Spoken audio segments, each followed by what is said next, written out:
ਗਿਆਨ ਧਿਆਨ ਕਿਛ ਕਰਮ ਨਾ ਜਾਣਾ, ਸਾਰ ਨਾ ਜਾਣਾ ਤੇਰੀ। ਸਭ ਤੇ ਵੱਡਾ ਸਤਿਗੁਰ ਨਾਨਕ, ਜਿਨ ਕਲ ਰਾਖੀ ਮੇਰੀ। ਮੈਂ ਮੂਰਖ ਕੀ ਕੇਤਕ ਬਾਤ ਹੈ, ਕੋਟ ਅਪਰਾਧੀ ਤਰਿਆ ਰੇ। ਗੁਰ ਨਾਨਕ ਜਿਨ ਸੁਣਿਆ ਪੇਖਿਆ, ਸੇ ਫਿਰ ਗਰਭਾਸ ਨਾ ਭਰਿਆ ਰੇ। ਜੋ ਜੋ ਦਿਸੈ ਸੋ ਸੋ ਰੋਗੀ, ਰੋਗ ਰਹਿਤ ਮੇਰਾ ਸਤਿਗੁਰ ਜੋਗੀ। ਜੋ ਜੋ ਦਿਸੈ ਸੋ ਸੋ ਰੋਗੀ, ਰੋਗ ਰਹਿਤ ਮੇਰਾ ਸਤਿਗੁਰ ਜੋਗੀ।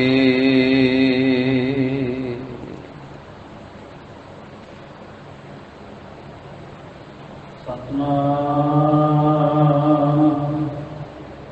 ਸ੍ਰੀ ਵਾਹਿਗੁਰੂ ਸਾਹਿਬ ਜੀਓ। ਸ਼ਲੋਕ ਮਹਲਾ ਪਹਿਲਾ। ਸਹੰਸ ਸੁਲਤਾਨ ਦੇ ਜਿੰਦਰ ਆਇਆ, ਪਰਸਰਾਮ ਰੋਵੈ ਘਰ ਆਇਆ। ਅਜਾਰ ਸੁਖ ਰੋਵੈ ਭੀਖਿਆ ਖਾਏ, ਐਸੇ ਦਰਗਹ ਮਿਲਾਇ ਸਜਾਏ। ਸਹੰਸ ਸੁਲਤਾਨ ਦੇ ਜਿੰਦਰ ਰੋਆਇਆ, ਪਰਸਰਾਮ ਰੋਵੈ ਘਰ ਆਇਆ। ਅਜਾਰ ਸੁਖ ਰੋਵੈ ਭੀਖਿਆ ਖਾਏ, ਐਸੀ ਦਰਗਹ ਮਿਲਾਇ ਸਜਾਏ। ਰੋਵੈ ਰਾਮ ਨਿਕਾਲਾ ਭਈਆ,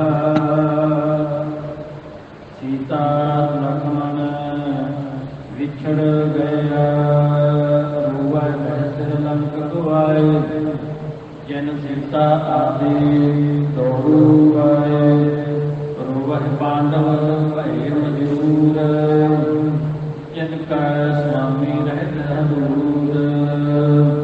ਰੋਵੈ ਜਨਮੇ ਜਗ ਰਹਿਆ, ਏਕੀ ਕਾਰਨ ਪਾਪੀ ਭਇਆ। ਰੋਵੈ ਸੇਖ ਮਸਾਇ ਪੀਰ, ਅੰਤ ਕਾਲ ਮਤ ਲਾਗੈ ਭੀੜ। ਰੋਵੈ ਰਾਜੇ ਤਨ ਅੜਾਏ, ਘਰ ਘਰ ਮੰਗੈ ਭੀਖਿਆ ਭੀਖਿਆ ਜਾਏ। ਰੋਵੈ ਕਿਰਪਨ ਸੰਚਹ ਧਨ ਜਾਏ, ਪੰਡਤ ਰੋਵੈ ਗਿਆਨ ਗਵਾਏ। ਬਾਲੀ ਰੋਵੈ ਨਾਹਿ ਪਧਾਰ, ਨਾਨਕ ਦੁਖੀਆ ਸਭ ਸੰਸਾਰ। ਮੰਨਾ ਨਾਮ ਸੋਈ ਜਿਨ ਜਾਏ, ਔਰੇ ਕਰਮ ਨ ਲੇਖਾ ਲਾਏ। ਮਹਲਾ ਦੂਜਾ। ਪੜ੍ਹ ਦੋ ਹੁਣ। ਜਪ ਤਪ ਸਭ ਕਿਛ ਮੰਨੈ, ਅਵਰ ਕਾਰਾ ਸਭ ਬਾਗ। ਨਾਨਕ ਮੰਨਿਆ ਮੰਨੀਐ, ਉਚੀਐ ਗੁਰ ਪ੍ਰਸਾਦ। ਪੌੜੀ ਕਾਇਆ ਹੰਸ ਗੁਰ ਮੇਲ, ਕਰਤਾ ਲਿਖ ਪਾਇਆ। ਸਭ ਮੈਂ ਗੁਰਤ ਵਰਤਦਾ, ਗੁਰਮੁਖ ਪ੍ਰਗਟਾਇਆ। ਗੁਣ ਗਾਵੈ ਗੁਣ ਪੁਜਰੈ, ਗੁਣ ਮਾਰ ਸਮਾਇਆ। ਸੱਚੀ ਬਾਣੀ ਸੱਚ ਹੈ, ਸੱਚ ਮੇਲ ਮਿਲਾਇਆ। ਸਭ ਕੁਛ ਆਪੇ ਆਪ ਹੈ, ਆਪੇ ਦੇ ਵਡਿਆਈ। ਵਾਹ ਵਾਹ ਸੱਚੇ ਪਾਤਸ਼ਾਹ ਤੂੰ ਸੱਚੀ ਨਾਈ। ਸਭ ਕਿਛ ਆਪੇ ਆਪ ਹੈ, ਆਪੇ ਦੇ ਵਡਿਆਈ।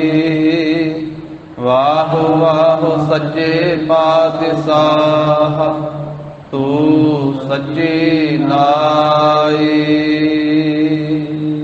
ਵਾਹਿਗੁਰੂ ਜੀ ਕਾ ਖਾਲਸਾ, ਵਾਹਿਗੁਰੂ ਜੀ ਕੀ ਫਤਿਹ।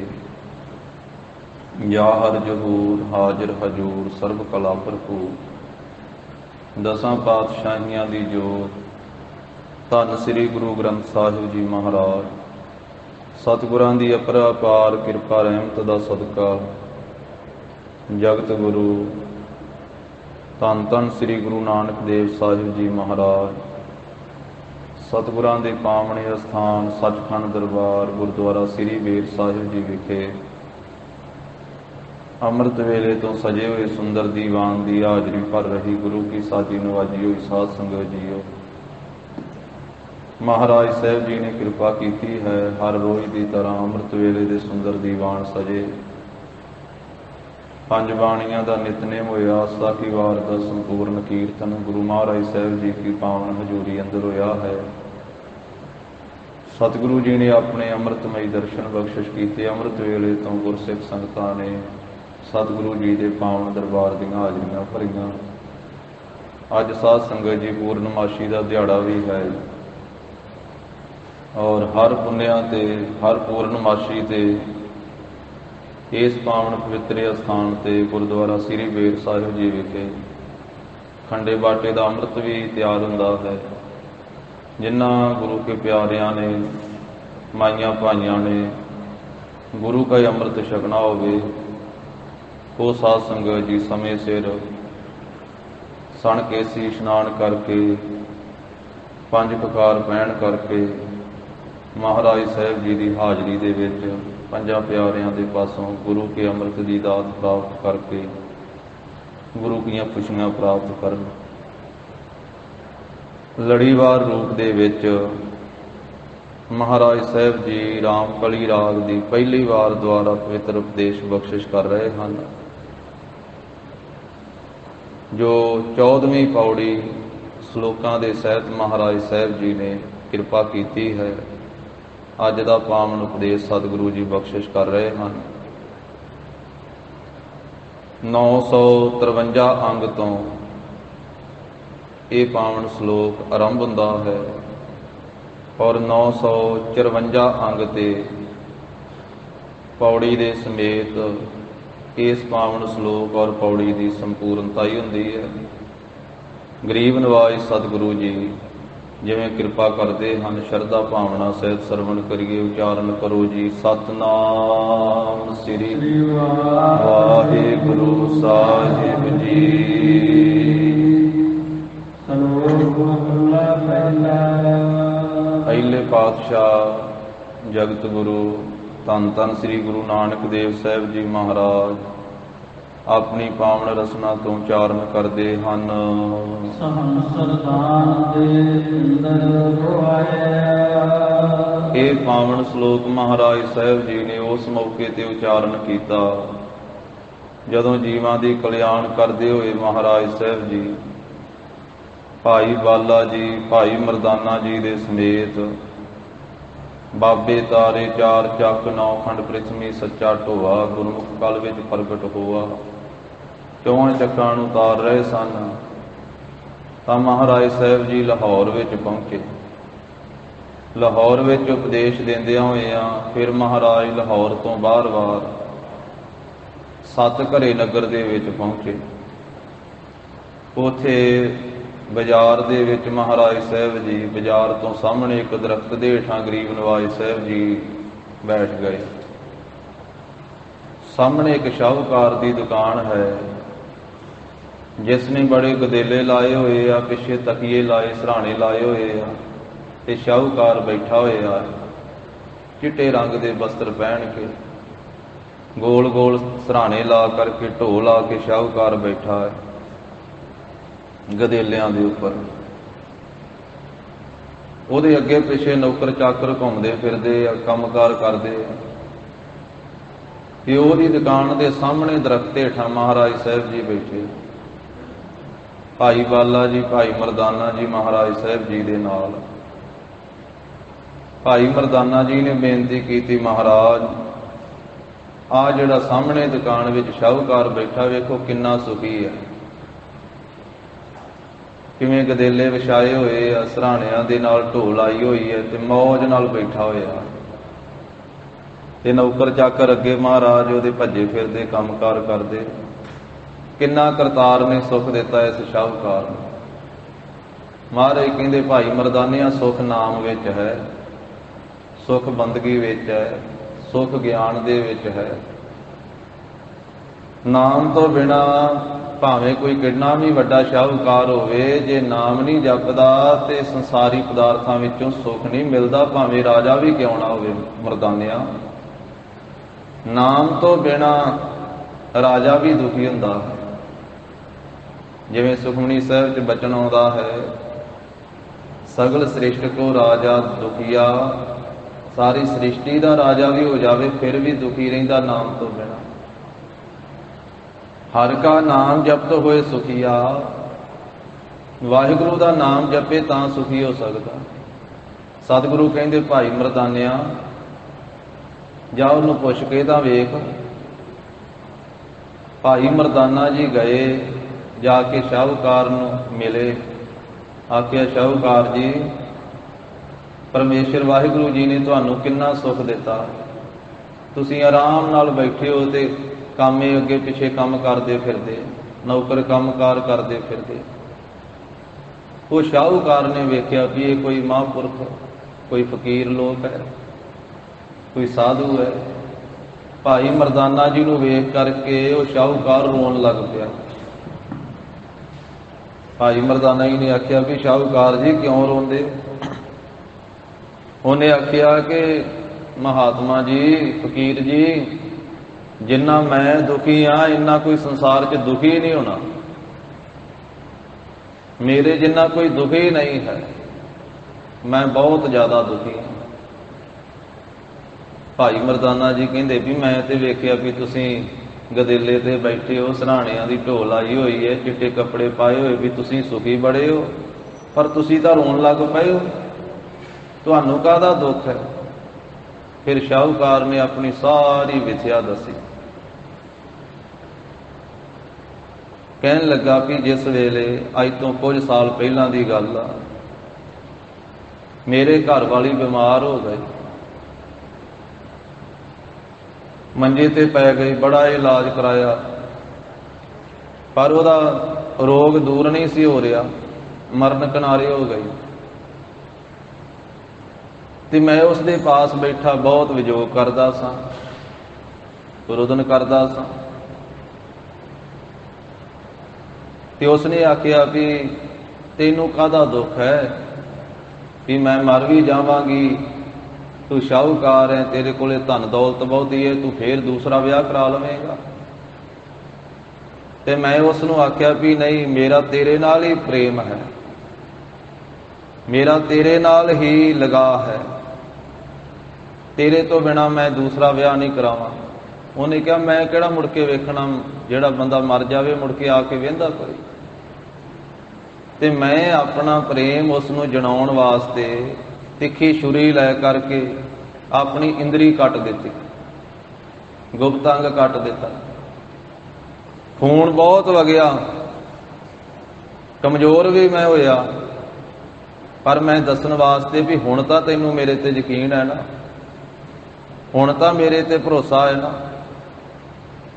ਕੁਝ ਸਮੇਂ ਬਾਅਦ ਮੇਰਾ ਸਰੀਰ ਠੀਕ ਹੋ ਗਿਆ, ਮੇਰੇ ਘਰ ਵਾਲੀ ਜਿਹੜੀ ਬਿਮਾਰ ਸੀ ਉਹ ਵੀ ਰਾਜੀ ਹੋਣੀ ਸ਼ੁਰੂ ਹੋ ਗਈ, ਉਹ ਠੀਕ ਹੋ ਗਈ।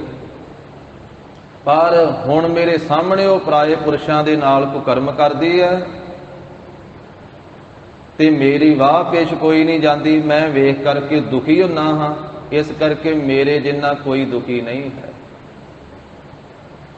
ਭਾਈ ਮਰਦਾਨਾ ਜੀ ਨੇ ਉਸ ਸ਼ਾਹੂਕਾਰ ਦਾ ਦੁੱਖ ਸੁਣਿਆ, ਉਸ ਨੂੰ ਆਖਿਆ ਵੀ ਮੇਰੇ ਆਓ ਸਾਹਮਣੇ ਜੋ ਬੈਠੀ ਹੈ ਨਾ, ਉਹ ਧੰਨ ਸ੍ਰੀ ਗੁਰੂ ਨਾਨਕ ਦੇਵ ਸਾਹਿਬ ਮਹਾਰਾਜ ਹਨ।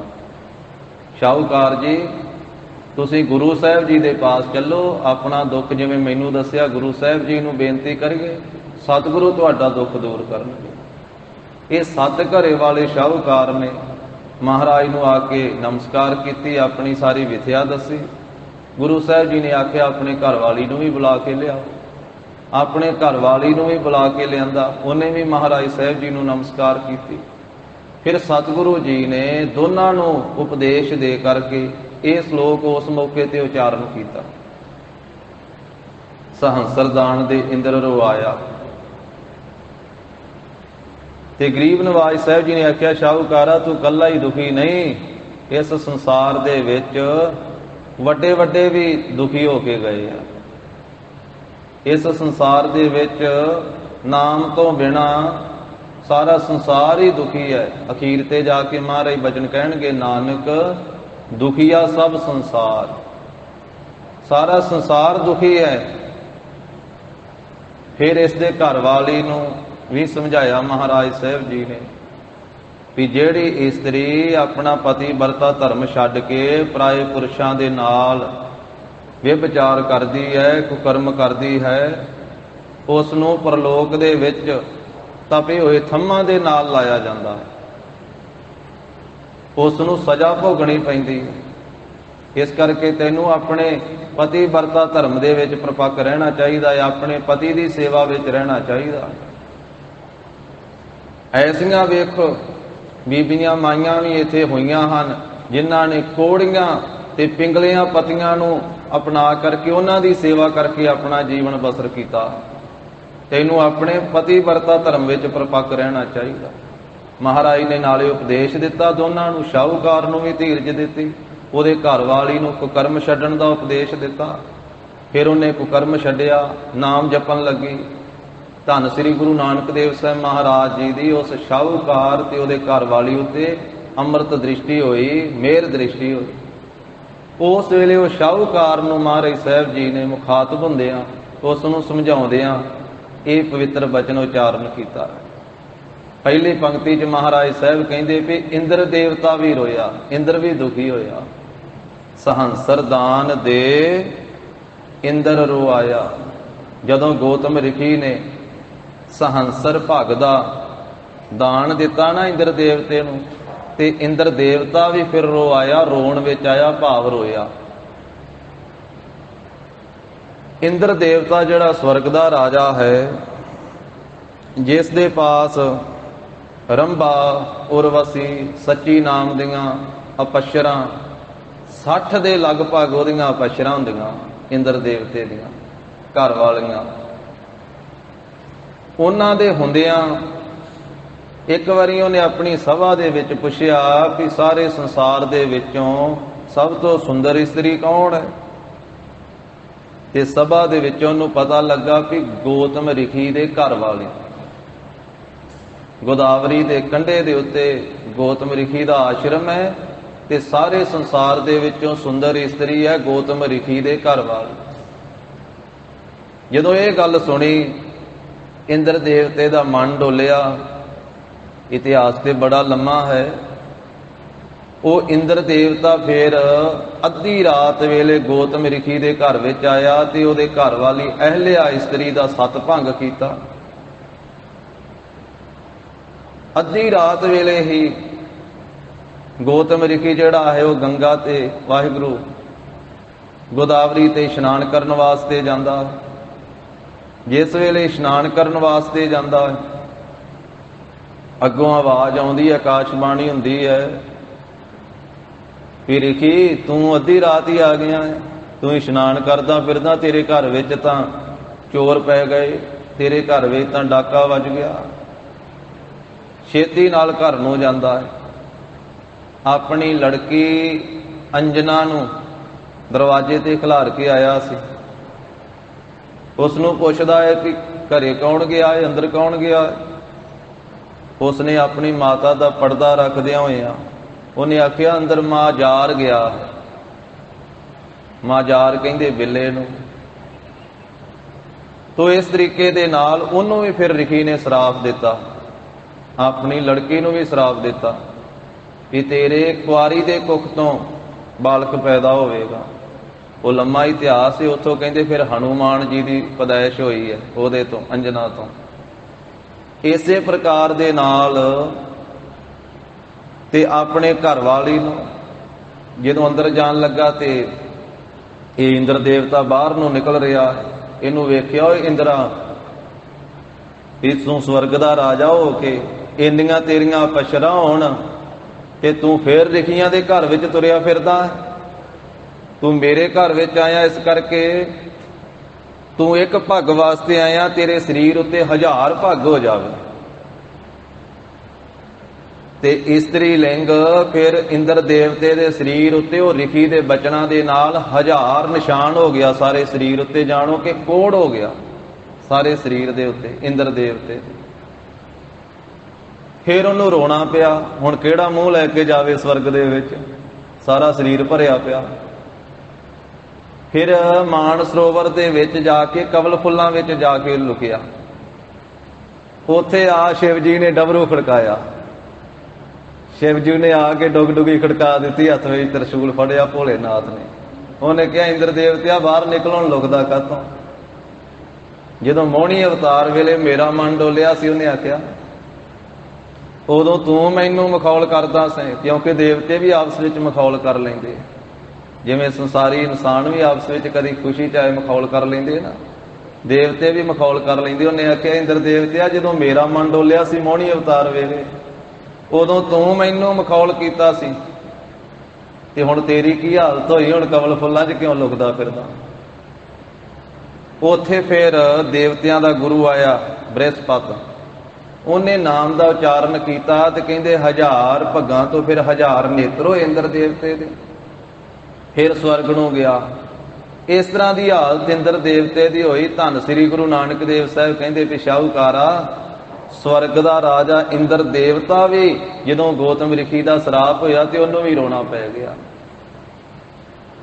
ਸੰਸਾਰ ਦਾ ਜੀਵ ਤਾਂ ਰੋਂਦਾ ਹੀ ਹੈ, ਦੁਖੀ ਹੈ ਹੀ ਹੈ। ਸਵਰਗ ਦਾ ਰਾਜਾ ਵੀ ਦੁਖੀ ਹੋ ਕੇ ਰੋਇਆ। ਵੇਖੋ, ਸਵਰਗ ਦਾ ਰਾਜਾ ਹੋ ਕਰਕੇ ਉਹਦਾ ਵੀ ਮਨ ਸ਼ਾਂਤ ਨਾ ਹੋਇਆ, ਉਹ ਵੀ ਵਿਕਾਰੀ ਹੋ ਗਿਆ ਤੇ ਵਿਕਾਰੀ ਹੋ ਕਰਕੇ ਉਸ ਨੂੰ ਵੀ ਰੋਣਾ ਪਿਆ। ਸਹੰਸਰ ਦਾਨ ਦੇ ਇੰਦਰ ਰੋਆਇਆ। ਪ੍ਰਭਾਤੀ ਰਾਗ 'ਚ ਵੀ ਬਚਨ ਆਉਂਦਾ ਨਾ, ਗੌਤਮ ਨਾਰ ਅਹਲਿਆ ਇਸਤਰੀ ਤਿਸ ਦੇਖ ਇੰਦਰ ਲੁਭਾਇਆ, ਸਹਿਸ ਸਰੀਰ ਕਿਹਨ ਭਗ ਹੋਏ ਤਾਂ ਮਨ ਪਛੋਤਾਇਆ। ਫਿਰ ਮਨ ਪਛਤਾਇਆ ਇੰਦਰ ਦੇਵਤੇ ਦਾ। ਜਦੋਂ ਗੌਤਮ ਰਿਖੀ ਨੇ ਇਹ 1000 ਭਗ ਦਾ ਦਾਨ ਦਿੱਤਾ, ਫਿਰ ਇੰਦਰ ਦੇਵਤਾ ਵੀ ਰੋਇਆ। ਆਪਣੇ ਘਰ ਵਾਲੀ ਨੂੰ ਵੀ ਸ਼ਰਾਪ ਦੇ ਦਿੱਤਾ ਵੀ ਸਿਲਾ ਬਣ ਜਾ ਤੂੰ ਪੱਥਰ ਦੀ। ਉਹ ਪੱਥਰ ਦੀ ਸਿਲਾ ਬਣ ਗਈ ਤੇ ਉਹਦਾ ਫਿਰ ਉਧਾਰ ਹੋਇਆ ਜਦੋਂ ਤ੍ਰੇਤੇ ਯੁੱਗ ਦੇ ਅਵਤਾਰ ਭਗਵਾਨ ਰਾਮ ਜੀ ਆਏ, ਉਹਨਾਂ ਦੇ ਚਰਨ ਉਹਦੇ ਨਾਲ ਸਪਰਸ਼ ਕੀਤੇ ਤੇ ਫਿਰ ਉਹਦੀ ਕਲਿਆਣ ਹੋਈ ਗੌਤਮ ਰਿਖੀ ਦੇ ਘਰ ਵਾਲੀ ਦੀ। ਉਹਦਾ ਜ਼ਿਕਰ ਵੀ ਗੁਰਬਾਣੀ ਵਿੱਚ ਆਇਆ ਹੈ।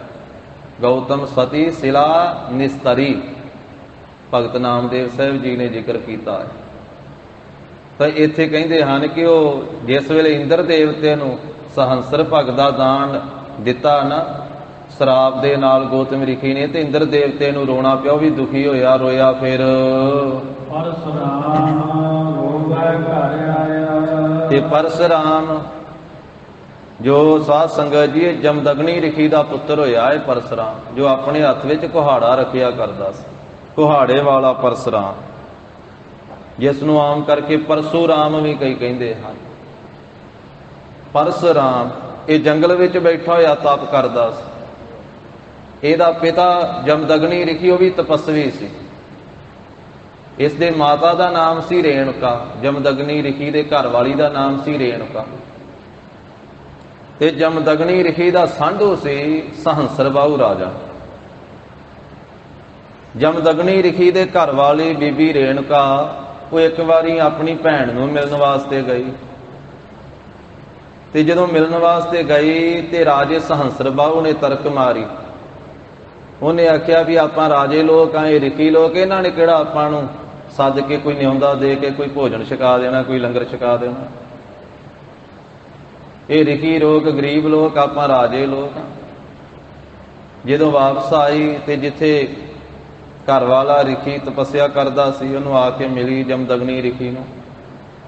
ਇਹਨੇ ਆਖਿਆ ਵੀ ਤੇਰੇ ਸਾਂਢੂ ਨੇ ਮੈਨੂੰ ਤਰਕ ਮਾਰੀ ਹੈ ਵੀ ਇਹਨਾਂ ਨੇ ਕਿਹੜਾ ਨਿਉਂਦਾ ਦੇ ਕਰਕੇ ਆਪਾਂ ਨੂੰ ਫੌਜ ਸਮੇਤ ਕੋਈ ਭੋਜਨ ਛਕਾ ਦੇਣਾ ਹੈ, ਤੇ ਹੁਣ ਮੈਂ ਤਾਂ ਹੀ ਜਿਉਂਦੀ ਆ ਜੇ ਤੂੰ ਆਪਣੇ ਸਾਂਢੂ ਦਾ ਲੰਗਰ ਵਰਜੇ ਤੂੰ ਉਹਨਾਂ ਨੂੰ ਨਿਉਂਦਾ ਦੇਵੇਂ। ਰਿਖੀ ਨੇ ਬਥੇਰਾ ਆਖਿਆ ਵੀ ਉਹ ਰਾਜੇ ਲੋਕ ਵਾ, ਆਪਾਂ ਤਪਸਵੀ ਲੋਕ ਆ, ਇਸ ਕਰਕੇ ਤੂੰ ਕਿਉਂ ਇਸ ਗੱਲ ਦੇ ਖਹਿੜੇ ਪੈਂਦੀ ਹੈ, ਸਿਮਰਨ ਭਜਨ ਕਰ। ਆਖਿਆ ਨਹੀਂ, ਮੈਂ ਤਾਂ ਜਿਉਂਦੀ ਤਾਂ ਵਾਂ ਜੇ ਸਾਰੀ ਫੌਜ ਦੇ ਸਮੇਤ ਉਹਨਾਂ ਦਾ ਲੰਗਰ ਕਰੀਏ। ਉਹਨੇ ਤਰਕ ਮਾਰੀ ਹੈ। ਕਹਿਣ ਲੱਗਾ ਠੀਕ ਹੈ, ਫਿਰ ਜਾ ਕਰਕੇ ਦੱਸਿਆ ਨਿਉਂਦਾ ਦੇ ਆਪਾਂ ਛਕਾ ਦਿੰਦੇ ਆ ਸਮੇਤ ਫੌਜ ਦੇ। ਉਹ ਦਿਨ ਵਾਰ ਦੱਸ ਆਈ ਕਿ ਇਸ ਵਾਰ ਤੁਸੀਂ ਫੌਜ ਲੈ ਕਰਕੇ ਆ ਜਾਓ, ਅਸੀਂ ਤੁਹਾਨੂੰ ਸਾਰਿਆਂ ਨੂੰ ਭੋਜਨ ਛਕਾਵਾਂਗੇ। ਉਹ ਸਹੰਸਰ ਬਾਹੂ ਰਾਜਾ ਆ ਗਿਆ ਜਮਦਗਨੀ ਰਿਖੀ ਦੀ ਕੁਟੀਆ ਦੇ ਪਾਸ ਜੰਗਲ ਦੇ ਵਿੱਚ, ਫੌਜਾਂ ਸਾਰੀਆਂ ਨਾਲ ਲੈ ਆਇਆ। ਉਹ ਰਿਖੀ ਨੇ ਪੰਗਤਾਂ ਲਵਾ ਕਰਕੇ ਤੇ ਸਾਰਿਆਂ ਨੂੰ ਪੁੱਛ ਕੇ ਵੀ ਕੀ ਛਕਣਾ ਬਈ, ਜੋ ਕਿਸੇ ਦੀ ਇੱਛਾ ਸੀ ਮਨ ਦੀ ਉਹ ਪੁੱਛ ਕਰਕੇ ਸਾਰੇ ਪਦਾਰਥ ਹੀ ਛਕਾ ਦਿੱਤੇ। 36 ਪ੍ਰਕਾਰ ਦੇ ਭੋਜਨ ਛਕਾਏ, 6 ਰਸਾਂ ਵਾਲੇ,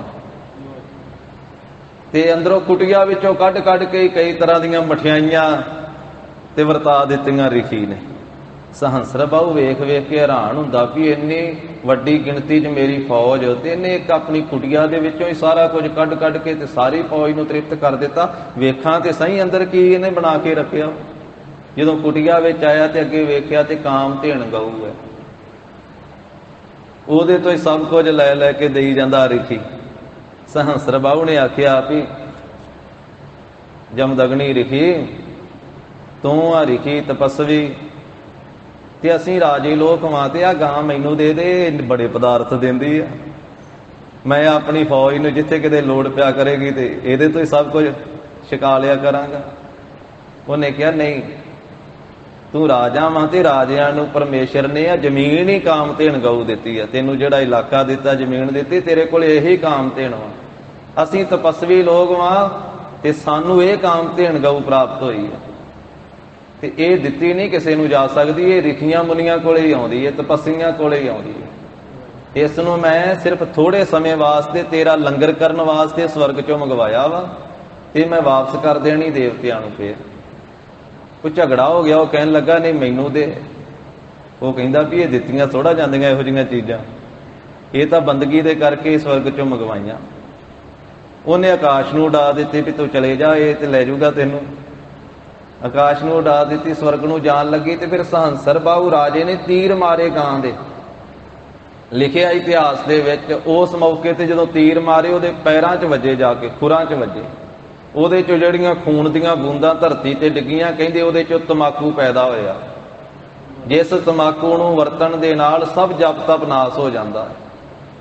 ਤੇ ਕਲਗੀਧਰ ਪਾਤਸ਼ਾਹ ਨੇ ਆਖਿਆ ਸਾਡਾ ਸਿੰਘ ਮਰਨੀ ਮਰ ਜਾਵੇ ਤੇ ਸਾਨੂੰ ਚੰਗਾ ਲੱਗਦਾ ਹੈ, ਤਮਾਕੂ ਨੂੰ ਹੱਥ ਵੀ ਨਾ ਲਾਵੇ।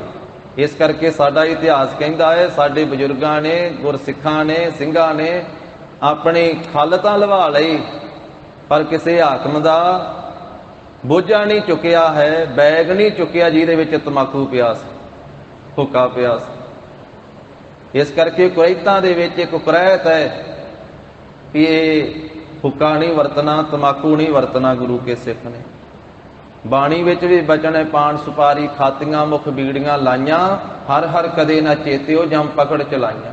ਸੁਣ ਗੁਰ ਸਿੱਖ ਕੀ ਰਹਿਤ ਕੋ ਤਜੈ ਤਮਾਕੂ ਸੰਗ, ਮਰਨੀ ਮਰੈ ਤੋ ਵਤ ਭਲਾ ਜਗਤ ਝੂਠ ਨਹਿ ਅੰਗ। ਆਖਿਆ ਸਾਡਾ ਸਿੰਘ ਮਰ ਤਾਂ ਭਾਵੇਂ ਜਾਵੇ, ਸਾਨੂੰ ਚੰਗਾ ਲੱਗਦਾ ਹੈ, ਪਰ ਜਗਤ ਝੂਠ ਨੂੰ, ਤਮਾਕੂ ਨੂੰ ਆਪਣਾ ਅੰਗ ਨਾ ਸੁਹਾਵੇ। ਤਾਂ ਕਾਮ ਧੇਣ ਗਊ ਤੇ ਵਾਪਸ ਚਲੇ ਗਈ। ਗੁੱਸੇ ਵਿੱਚ ਆਏ ਨੇ ਸਹੰਸਰ ਬਾਹੂ ਨੇ ਆਪਣੇ ਸਾਂਢੂ ਜਮਦਗਨੀ ਰਿਖੀ ਦਾ ਕਤਲ ਕਰ ਦਿੱਤਾ, ਰਿਖੀ ਨੂੰ ਮਾਰ ਦਿੱਤਾ, ਆਪ ਵਾਪਸ ਚਲੇ ਗਿਆ। ਜਦੋਂ ਰਿਖੀ ਮਰ ਗਿਆ, ਘਰ ਵਾਲਾ ਮਰ ਗਿਆ, ਤੇ ਪਤਨੀ ਬੀਬੀ ਰੇਣਕਾ ਉਹ ਰੋਈ ਫਿਰ ਇਸ ਦੁੱਖ ਦੇ ਵਿੱਚ। ਉਹਨੇ 21 ਵਾਰੀ 73 ਮਾਰਿਆ ਆਪਣੇ ਸਰੀਰ ਦੇ ਉੱਤੇ। ਉੱਥੋਂ ਸਿਆਪਾ ਚੱਲਿਆ, ਜਿਹੜਾ ਪਿੱਟ ਸਿਆਪਾ ਹੈ। ਬੀਬੀਆਂ ਜੋ ਹੁਣ ਤੇ ਚਲੋ ਅੱਗੇ ਨਾਲੋਂ ਸਮਝ ਆਉਂਦੀ ਜਾਂਦੀ ਸੰਸਾਰ ਵਿੱਚ, ਨਹੀਂ ਤੇ ਜਦੋਂ ਕੋਈ ਪ੍ਰਾਣੀ ਚੜ੍ਹਾਈ ਕਰ ਜਾਂਦਾ ਤੇ ਮਾਈਆਂ ਬਹੁਤ ਆਪਣੇ ਸਰੀਰ ਨੂੰ ਜ਼ੋਰ ਜ਼ੋਰ ਨਾਲ ਕੁੱਟਿਆ ਕਰਦੀਆਂ, ਰੋਂਦੀਆਂ ਹੋਈਆਂ ਕਿ ਦੁੱਖ ਕੱਲਾ ਮਾਈਆਂ ਨੂੰ ਹੀ ਥੋੜਾ, ਬੰਦਿਆਂ ਨੂੰ ਥੋੜਾ। ਪਰ ਜ਼ੋਰ ਜ਼ੋਰ ਦੇ ਨਾਲ ਪਿਛਲੇ ਸਮੇਂ ਵਿੱਚ ਤਾਂ ਐਸਾ, ਜਦੋਂ ਇਤਿਹਾਸ ਪੜ੍ਹਦੇ ਨਾ ਅਲਾਹਣੀਆਂ ਦਾ, ਵੀ ਇੱਕ ਨੈਣ ਆਉਂਦੀ ਹੁੰਦੀ ਸੀ, ਕਹਿੰਦੇ ਵੀ ਨਾਲ ਪਿੱਟ ਸਿਆਪਾ ਕਰਾਉਣ ਵਾਸਤੇ। ਉਹ ਅੱਗੇ ਅਲਾਹਣੀ ਦਿੰਦੀ ਹੁੰਦੀ ਸੀ, ਜਿਹੜਾ ਬੰਦਾ ਚੜ੍ਹਾਈ ਕੀਤਾ ਉਹਦਾ ਨਾਂ ਲੈ ਕੇ ਉਹਦੇ ਗੁਣ ਵਿੱਚ ਗਾਏ ਜਾਂਦੇ ਸਨ, ਗੁਣਾਂ ਦਾ ਕਥਨ ਕੀਤਾ ਜਾਂਦਾ ਸੀ। ਤੇ ਫਿਰ ਉਸ ਤਰੀਕੇ ਦੇ ਨਾਲ ਆਪਣੇ ਸਰੀਰ ਨੂੰ ਕੁੱਟਿਆ ਜਾਂਦਾ, ਜ਼ੋਰ ਜ਼ੋਰ ਦੇ ਨਾਲ ਹੱਥ ਮਾਰਨੇ। ਉੱਥੋਂ ਕਹਿੰਦੇ ਸਿਆਪਾ ਚੱਲਿਆ ਹੈ। ਜਮਦਗਨੀ ਰਿਖੀ ਦੇ ਘਰ ਵਾਲੀ ਨੇ 21 ਵਾਰੀ ਆਪਣੇ ਸਰੀਰ ਨੂੰ ਕੁੱਟਿਆ। 7 ਵਾਰੀ ਉਹਨੇ ਆਪਣੇ ਪੱਟਾਂ ਦੇ ਉੱਤੇ ਦੁਹੱਥੜ ਮਾਰੇ, 7 ਵਾਰੀ ਆਪਣੀ ਛਾਤੀ ਦੇ ਉੱਤੇ ਮਾਰੇ, ਤੇ 7 ਵਾਰੀ ਆਪਣੇ ਸਿਰ ਦੇ ਉੱਤੇ ਮਾਰੇ। 21 ਵਾਰੀ ਜੰਗਲ ਵਿੱਚ ਬੈਠਾ ਉਹਦਾ ਪੁੱਤਰ ਪਰਸੁਰਾਮ ਤਪ ਕਰ ਰਿਹਾ ਹੈ। ਉਹ ਆਪਣੀ ਮਾਤਾ ਦੇ ਰੁਦਨ ਨੂੰ ਸੁਣ ਕਰਕੇ ਵਾਪਸ ਆਉਂਦਾ ਹੈ, ਤੇ ਫਿਰ ਵੇਖਦਾ ਹੈ ਮੇਰੇ ਪਿਤਾ ਦਾ ਕਤਲ ਕਰ ਦਿੱਤਾ ਹੈ। ਪਰ ਸਹੰਸਰ ਬਾਹੂ ਨੇ ਆਪਣੀ ਮਾਂ ਨੂੰ ਕਹਿੰਦਾ ਹੈ ਕਿ ਮਾਤਾ, ਤੂੰ 21 ਵਾਰੀ ਆਪਣੇ ਸਰੀਰ ਨੂੰ ਕੁੱਟਿਆ ਹੈ, ਸਰੀਰ ਨੂੰ ਦੁੱਖ ਦਿੱਤਾ, ਤੇ ਮੈਂ ਸਹੰਸਰ ਬਾਹੂ ਨੂੰ ਵੀ ਮਾਰਾਂਗਾ ਤੇ ਛਤਰੀਆਂ ਨੂੰ 21 ਵਾਰੀ ਮਾਰਾਂਗਾ ਮੈਂ, 21 ਵਾਰੀ। ਫਿਰ ਕਹਿੰਦੇ 21 ਵਾਰੀ ਪਰਸੁਰਾਮ ਨੇ ਛਤਰੀਆਂ ਨੂੰ ਮਾਰਿਆ, ਉਹ ਕੁਹਾੜੇ ਵਾਲੇ ਪਰਸੁਰਾਮ ਨੇ। ਤੇ 21 ਵਾਰੀ ਬ੍ਰਾਹਮਣਾਂ ਨੂੰ ਰਾਜ ਦਿੰਦਾ। ਜਦੋਂ ਬ੍ਰਾਹਮਣਾਂ ਨੂੰ ਰਾਜ ਦੇ ਕੇ ਆਪ ਤਪੱਸਿਆ ਕਰਨ ਵਾਸਤੇ ਚਲੇ ਜਾਂਦਾ ਸੀ, ਛਤਰੀ ਜਿਹੜੇ ਛੋਟੇ ਛੋਟੇ ਰਹਿ ਜਾਂਦੇ ਉਹ ਫੇਰ ਜਵਾਨ ਹੋ ਜਾਣਾ। ਉਹਨਾਂ ਨੇ ਫੇਰ ਆ ਕਰਕੇ ਬ੍ਰਾਹਮਣਾਂ ਤੋਂ ਰਾਜ ਖੋਹ ਲੈਣਾ, ਬ੍ਰਾਹਮਣਾਂ ਨੇ ਫੇਰ ਠੂਠੇ ਲੈ ਕੇ ਮੰਗਦੇ ਫਿਰਨਾ। ਇਸ ਤਰ੍ਹਾਂ 21 ਵਾਰੀ ਉਹਨੇ ਰਾਜ ਦਿੱਤਾ ਬ੍ਰਾਹਮਣਾਂ ਨੂੰ। ਫਿਰ ਜਿਸ ਵੇਲੇ ਤ੍ਰੇਤਾ ਯੁੱਗ ਆਇਆ, ਤ੍ਰੇਤੇ ਯੁੱਗ ਦੇ ਅਵਤਾਰ ਭਗਵਾਨ ਰਾਮ ਜੀ ਆਏ, ਤਾਂ ਉਸ ਵੇਲੇ ਰਾਜੇ ਨੇ ਆਪਣੀ ਪੁੱਤਰੀ ਦਾ ਸਵੰਬਰ ਰਚਿਆ ਹੋਇਆ ਸੀ, ਸੀਤਾ ਦਾ। ਤਾਂ ਉੱਥੇ ਜਾਂਦੇ ਹਨ, ਸ਼ਿਵ ਜੀ ਦਾ ਧਨੁਸ਼ ਚੁੱਕਣਾ ਸੀ, ਤੇ ਸ਼ਿਵ ਜੀ ਨੂੰ ਮੰਨਣ ਵਾਲਾ ਹੈ ਪਰਸੁਰਾਮ। ਜਦੋਂ ਉੱਥੇ ਰਾਮ ਜੀ ਗਏ, ਉਹਨਾਂ ਨੇ ਉਹ ਤੰਦੀ ਚਾੜਨੀ ਸੀ ਧਨੁਸ਼ ਦੇ ਉੱਤੇ, ਸਵੰਬਰ ਰਚਿਆ ਹੋਇਆ, ਤੇ ਉਹ ਚੁੱਕ ਕੇ ਤੰਦੀ ਵੀ ਚਾੜੀ ਤੇ ਤੋੜ ਵੀ ਦਿੱਤਾ ਧਨੁਸ਼। ਜਦੋਂ ਟੁੱਟਾ ਹੈ ਤੇ ਉੱਥੇ ਪਰਸੁਰਾਮ ਸਭਾ ਦੇ ਵਿੱਚ ਫਿਰ ਆਇਆ ਤੇ ਮੇਰੇ ਗੁਰੂ ਦਾ ਧਨੁਸ਼ ਤੋੜ ਦਿੱਤਾ। ਉੱਥੇ ਬਾਕੀ ਸਾਰੇ ਥਰ ਥਰ ਕੰਬਣ ਲੱਗ ਪਏ ਵੀ ਪਰਸੁਰਾਮ ਆ ਗਿਆ, ਪਰਸੁਰਾਮ ਆ ਗਿਆ, ਕੁਹਾੜੇ ਵਾਲਾ, ਹੁਣ ਦੁੱਖ ਦਊਗਾ, ਫੇਰ ਮਾਰੂਗਾ, ਵੱਢੂਗਾ। ਤੇ ਕਹਿੰਦੇ ਵੀ ਸ੍ਰੀ ਰਾਮ ਜੀ ਨੇ ਜਾ ਕੇ ਇਹਨਾਂ ਦੇ ਚਰਨੀ ਹੱਥ ਲਾ ਦਿੱਤਾ ਪਰਸੁਰਾਮ ਜੀ। ਜਦੋਂ ਚਰਨੀ ਹੱਥ ਲਾ ਦਿੱਤਾ ਨਾ, ਤੇ ਸਾਰੀ ਸ਼ਕਤੀ ਖਿੱਚ ਲਈ, ਪੈਰੀ ਹੱਥ ਲਾ ਕੇ ਸਾਰਾ ਜਿਹੜੇ ਸੀ ਤਾਕਤ ਸੀ ਉਹ ਖਿੱਚ ਲਈ। ਤੇ ਉਸ ਮੌਕੇ ਤੇ ਫਿਰ ਉਹਨਾਂ ਨੇ ਜਦੋਂ ਸਾਰੀ ਤਾਕਤ ਖਿੱਚ ਲਈ, ਤੇ ਫਿਰ ਬਲ ਰਹਿ ਨਾ ਗਿਆ ਵਿੱਚ। ਉਸ ਮੌਕੇ ਤੇ ਫਿਰ ਰੋਇਆ, ਨਾਲੇ ਵੇਖਿਆ ਕਿ ਇੰਨੀ ਵਾਰੀ ਮੈਂ ਬ੍ਰਾਹਮਣਾਂ ਨੂੰ ਰਾਜ ਦਿੱਤਾ, ਪਰ ਇਹ ਫੇਰ ਹਾਰ ਜਾਂਦੇ ਆ, ਫੇਰ ਛਤਰੀ ਇਹਨਾਂ ਤੋਂ ਖੋਹ ਲੈਂਦੇ ਆ। ਇੱਥੇ ਉਹ ਜ਼ਿਕਰ ਕੀਤਾ ਮਹਾਰਾਜ ਨੇ ਵੀ ਪਰਸੁਰਾਮ ਰੋਵੈ ਘਰ ਆਇਆ। ਜਦੋਂ ਉਹਦੇ ਪਿਤਾ ਜੀ ਚੜ੍ਹਾਈ ਕੀਤੀ ਸੀ, ਉਦੋਂ ਵੀ ਜਦੋਂ ਘਰੇ ਆਇਆ ਸੀ ਉਦੋਂ ਵੀ ਰੋਇਆ। ਉਸ ਤੋਂ ਬਾਅਦ ਜਦੋਂ 21 ਵਾਰੀ ਛਤਰੀਆਂ ਨੂੰ ਮਾਰ ਕੇ ਰਾਜ ਦਿੱਤਾ, ਉਹ ਫੇਰ ਰਾਜ ਖਵਾ ਲੈਂਦੇ। ਤੇ ਅਗਲੀ ਪੰਕਤੀ ਦਾ ਵੀ ਇਹਦੇ ਨਾਲ ਸੰਬੰਧ ਮਹਾਂਪੁਰਖ ਦੱਸਦੇ ਵੀ ਪਰਸੁਰਾਮ ਰੋਵੈ ਘਰ ਆਇਆ। ਜਿਸ ਵੇਲੇ ਸ੍ਰੀ ਰਾਮ ਜੀ ਨੇ ਉਹ ਸਾਰੀ ਸ਼ਕਤੀ ਖਿੱਚ ਲਈ ਸੀ ਨਾ, ਉਸ ਵੇਲੇ ਖਾਲੀ ਹੋ ਕਰਕੇ ਜਦੋਂ ਘਰੇ ਆਇਆ ਪਰਸੁਰਾਮ, ਤੇ ਫਿਰ ਉਹਨੇ ਵੀ ਰੋਣਾ ਕੀਤਾ।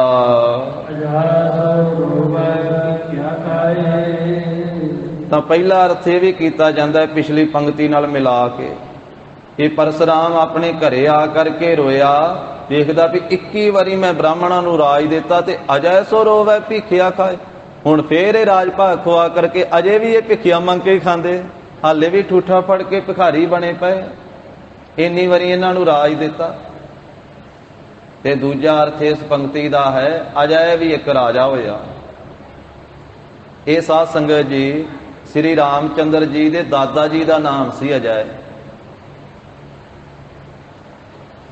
ਤਾਂ ਉਹ ਅਜੈ ਰਾਜੇ ਨੇ ਇੱਕ ਵਾਰੀ ਇਹ ਸ਼ਿਕਾਰ ਖੇਡ ਕੇ ਆਇਆ ਤੇ ਆਪਣੇ ਘੋੜਿਆਂ ਵਾਲੇ ਤਬੇਲੇ ਵਿੱਚ ਖਲੋਤਾ ਸੀ। ਉੱਥੇ ਕੋਈ ਮਹਾਤਮਾ ਆ ਗਿਆ, ਮਹਾਤਮਾ ਸੀ ਨਾਮ ਰਸੀਆ, ਬੰਦਗੀ ਕਰਨ ਵਾਲਾ।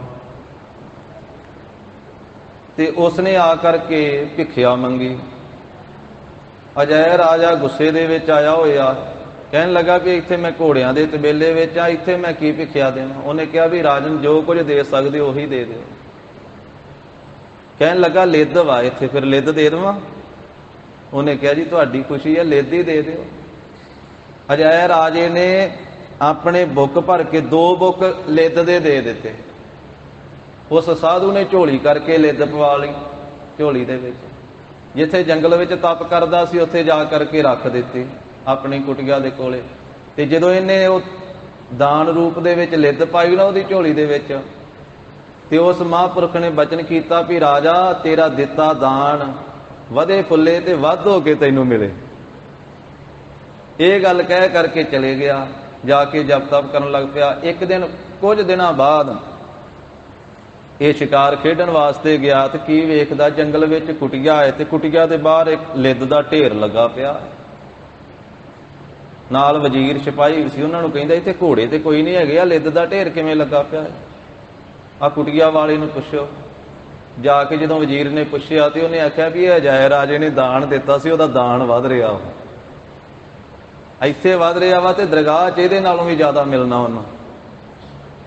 ਉਹ ਤਪਸਵੀ ਸੀ, ਉਹਦੀ ਤਪੱਸਿਆ ਦੇ ਨਾਲ ਇਹ ਸਾਰੀ ਖੇਡ ਵਰਤ ਰਹੀ ਸੀ। ਇਹ ਫਿਰ ਘਬਰਾਇਆ, ਇਹਨੇ ਆ ਕਰਕੇ ਨਮਸਕਾਰ ਕੀਤੀ ਉਸ ਮਹਾਤਮਾ ਨੂੰ, ਜੀ ਮੇਰੇ ਤੋਂ ਗਲਤੀ ਹੋ ਗਈ ਤੇ ਮੈਂ ਕਿਵੇਂ ਬਖਸ਼ਿਆ ਜਾਵਾਂਗਾ? ਉਹਨੇ ਕਿਹਾ ਜਿਹੜਾ ਦਾਨ ਦੇਈਏ ਨਾ ਉਹ ਵੱਧ ਹੀ ਮਿਲਦਾ ਹੁੰਦਾ, ਇਹ ਤਾਂ ਹੁਣ ਤੂੰ ਲਿੱਦ ਦਾਨ ਕੀਤੀ ਆ, ਲਿੱਦ ਤੈਨੂੰ ਮਿਲਣੀ ਹੈ, ਇਹ ਤੇਰਾ ਦਾਨ ਵੱਧ ਰਿਹਾ, ਮੈਂ ਕਿਵੇਂ ਬਖਸ਼ਿਆ ਜਾਵਾਂਗਾ, ਮੈਨੂੰ ਬਖਸ਼ੋ। ਕਹਿਣ ਲੱਗਾ ਬਖਸ਼ਿਆ ਤਾਂ ਜਾਵੇਂਗਾ ਆਪਣੀ ਨਿੰਦਿਆ ਕਰਾ। ਜਿੰਨੀ ਤੇਰੀ ਨਿੰਦਿਆ ਹੋਵੇਗੀ ਨਾ ਤੇ ਤੇਰੇ ਪਾਪ ਘਟ ਜਾਣਗੇ, ਤੇਰਾ ਜਿਹੜਾ ਦਾਨ ਵਾ ਨਾ ਇਹ ਘਟ ਜਾਵੇਗਾ, ਇਹ ਲਿੱਦ ਖਤਮ ਹੋ ਜਾਵੇਗੀ। ਫਿਰ ਆਪਣੀ ਲੜਕੀ ਨੂੰ ਨਾਲ ਲੈ ਕਰਕੇ, ਆਪਣੀ ਨੌਜਵਾਨ ਪੁੱਤਰੀ ਨੂੰ ਨਾਲ ਲੈ ਕਰਕੇ, ਨਾਲ ਸ਼ਰਾਬ ਦੀ ਬੋਤਲ ਫੜ ਕਰਕੇ ਤੇ ਬਾਜ਼ਾਰ ਦੇ ਵਿੱਚ ਦੀ ਲੰਘਿਆ ਨਿੰਦਿਆ ਕਰਾਉਣ ਵਾਸਤੇ। ਰਾਜਾ ਬਾਜ਼ਾਰ ਵਿੱਚ ਫਿਰਦਾ ਵਾ, ਪਿੰਡਾਂ ਸ਼ਹਿਰਾਂ 'ਚ ਫਿਰਦਾ ਵਾ। ਲੋਕ ਵੇਖ ਵੇਖ ਕੇ ਕਹਿੰਦੇ ਵੇਖੋ ਇਹ ਚੰਗਾ ਭਲਾ ਸੀ ਰਾਜਾ ਅਜੈ, ਤੇ ਆਪਣੀ ਪੁੱਤਰੀ ਨੂੰ ਫੜੀ ਫਿਰਦਾ, ਨਾਲ ਸ਼ਰਾਬ ਫੜੀ ਫਿਰਦਾ। ਲੋਕਾਂ ਨੇ ਨਿੰਦਿਆ ਕੀਤੀ ਇਹਦੀ। ਜਿਸ ਵੇਲੇ ਨਿੰਦਿਆ ਕੀਤੀ, ਹੋਰ ਵੀ ਕਈ ਤਰੀਕਿਆਂ ਦੇ ਨਾਲ ਨਿੰਦਿਆ ਕਰਾਈ। ਫਿਰ ਉਹ ਜਿਹੜੀ ਸੀ ਇਹਦੀ ਲਿੱਦ ਘਟਦੀ ਉਹ ਘਟ ਗਈ, ਤੇ ਜਿੰਨੀ ਫਿਰ ਜਦੋਂ ਉੱਥੇ ਗਿਆ ਤੇ 2 ਬੁੱਕ ਫੇਰ ਪਈ। ਕਹਿਣ ਲੱਗਾ ਵੀ ਇਹ ਜਿਹੜੀ ਹੁਣ, ਕਹਿੰਦਾ ਇਹ ਤਾਂ ਤੂੰ ਹੱਥੀਂ ਦਿੱਤੀ ਆ, 2 ਬੁੱਕ ਤਾਂ ਹੁਣ ਤੈਨੂੰ ਖਾਣੀ ਪੈਣੀ ਆ, ਭਾਵੇਂ ਇੱਥੇ ਖਾ ਲਾ ਨਹੀਂ ਤੇ ਪ੍ਰਲੋਕ 'ਚ ਖਾਣੀ ਪੈਣੀ ਆ। ਕਹਿਣ ਲੱਗਾ ਇਹ ਨਹੀਂ ਘਟ ਸਕਦੀ। ਆਖਿਆ ਘਟ ਸਕਦੀ ਆ ਵੀ ਉਹ ਫਲਾਣੇ ਮਹਾਂਪੁਰਖ ਵਾ, ਜੇ ਉਹ ਤੇਰੀ ਨਿੰਦਿਆ ਕਰਨ ਨਾ ਫਿਰ ਇਹ ਵੀ ਘਟ ਜਾਵੇਗੀ। ਰਾਤ ਦੇ ਸਮੇਂ ਭੇਸ ਜਿਹਾ ਬਦਲ ਕਰਕੇ ਤੇ ਉਹਨਾਂ ਮਹਾਂਪੁਰਖਾਂ ਦੇ ਜਾ ਕੇ ਚਰਨ ਘੁੱਟਣ ਲੱਗ ਪਿਆ। ਉਹਨਾਂ ਆਖਿਆ ਆਓ ਰਾਜਨ। ਕਹਿਣ ਲੱਗਾ ਜੀ ਤੁਸੀਂ ਮੈਨੂੰ ਸਿਆਣ ਲਿਆ, ਭੇਸ ਬਦਲਿਆ ਸੀ, ਫਿਰ ਵੀ ਖਿਆਲ ਸੀ ਵੀ ਸ਼ਾਇਦ ਉਤਰਾ ਹੀ ਆਖ ਦਿੱਤਾ ਹੋਵੇਗਾ ਉਹਨਾਂ ਨੇ। ਤੇ ਥੋੜਾ ਜਿਹਾ ਸਮਾਂ ਚਰਨ ਘੁੱਟਦਾ ਰਿਹਾ। ਕਹਿਣ ਲੱਗਾ ਜੀ ਜਿਹੜਾ ਰਾਜਾ ਅਜੈ ਆ ਨਾ ਉਹ ਬੜਾ ਮਾੜਾ ਵਾ, ਉਹਨੇ ਇੱਕ ਸਾਧੂ ਨੂੰ ਭਿੱਖਿਆ ਦੇ ਵਿੱਚ ਲੇਦੀ ਦੇ ਦਿੱਤੀ ਹੈ। ਰਾਜਾ ਅਜੈ ਬੜਾ ਮਾੜਾ ਵਾ, ਬੜਾ ਮੰਦ ਕਰਮੀ ਹੈ, ਉਹਨੇ ਭਿੱਖਿਆ ਵਿੱਚ ਲੇਦ ਦੇ ਦਿੱਤੀ ਹੈ। ਉਹ ਮਹਾਂਪੁਰਖ ਕਹਿਣ ਲੱਗੇ ਰਾਜਾ ਹੁਣ ਓਨੀ ਤਾਂ ਤੂੰ ਖਾਣੀ, ਹੁਣ ਤੇਰੀ ਲਿੱਦ ਅਸੀਂ ਥੋੜਾ ਖਾਣ ਲੱਗੇ ਆ, ਹੁਣ ਤੂੰ ਹੀ ਖਾਵੇਂਗਾ, ਤੂੰ ਦਿੱਤੀ ਹੈ। ਉਹਦਾ ਖਿਆਲ ਸੀ ਵੀ ਸ਼ਾਇਦ ਨਹੀਂ ਜਾਣਦਾ। ਫਿਰ ਓਨੀ ਜਿਹੜੀ ਸੀ ਨਾ ਉਹ ਦਿੱਤੀ ਹੱਥੀਂ, ਉਹ ਲਿੱਦ ਨੂੰ ਫਿਰ ਸਾੜ ਕੇ ਹੁਣ ਕਿਵੇਂ ਖਾਵੇ, ਸਿੱਧੀ ਲਿੱਦ ਤਾਂ ਖਾ ਨਹੀਂ ਸਕਦਾ। ਤੇ ਮਹਾਂਪੁਰਖ ਨੇ ਆਖਿਆ ਵੀ ਇਹ ਤੂੰ ਦਾਨ ਦਿੱਤਾ, ਜੇ ਆ ਤਾਂ ਇੱਥੇ ਖਾ ਲਾ, ਨਹੀਂ ਤੇ ਦਰਗਾਹ 'ਚ ਖਾਣੀ ਪੈਣੀ, ਤੈਨੂੰ ਅੱਗੇ ਖਾਣੀ ਪੈਣੀ ਹੈ। ਦਿੱਤਾ ਲਈਏ ਆਪਣਾ, ਅਣ ਦਿੱਤਾ ਕਿਛ ਹੱਥ ਨਾ ਆਵੇ, ਜਿਹੋ ਜਿਹਾ ਕਰੋਗੇ ਉਹੋ ਜਿਹਾ ਭਰਨਾ ਪੈਣਾ। ਜੋ ਦਾਨ ਦਿੱਤਾ ਉਹ ਖਾਣਾ ਪੈਣਾ, ਜਾਂ ਤਾਂ ਇੱਥੇ ਖਾ ਲਾ ਜਾਂ ਉੱਥੇ ਖਾਵੇਂਗਾ। ਫਿਰ ਹੁਣ ਸੋਚਿਆ ਵਿਚਾਰਿਆ ਵੀ ਕਿਵੇਂ ਖਾਵਾਂ, ਫਿਰ ਲਿੱਦ ਸਾੜੀ ਇਹਨੇ, ਸਾੜ ਕੇ ਜਿਵੇਂ ਲੋਕ ਪੁੜੀਆਂ ਬਣਾ ਕੇ ਦਵਾਈ ਨਹੀਂ ਖਾਂਦੇ, ਫਿਰ ਇਸ ਤਰ੍ਹਾਂ ਸਾੜ ਕੇ ਉਹਦੀ ਸਵਾਹ ਬਣਾ ਕਰਕੇ ਫਿਰ ਫੱਕੇ ਮਾਰ ਕੇ ਖਾਧੀ ਪਾਣੀ ਦੇ ਨਾਲ ਅਜੈ ਰਾਜੇ ਨੇ। ਤੇ ਫਿਰ ਨਾਲੇ ਰੋਂਦਾ ਹੈ ਵੀ ਆ ਚੰਗਾ ਪੰਗਾ ਪੈ ਗਿਆ, ਵੀ ਨਾ ਹੀ ਦਿੰਦੇ ਇਦੋਂ ਤਾਂ ਲਿੱਦ ਦਾ ਦਾਨ ਨਾ ਹੀ ਕਰਦੇ, ਹੁਣ ਖਾਣੇ ਪੈਣ ਡੇ ਹੀ ਲਿੱਦ, ਜੇ ਨਾ ਖਾਵਾਂ ਤੇ ਅੱਗੇ ਪ੍ਰਲੋਕ 'ਚ ਖਾਣੀ ਪੈਣੀ।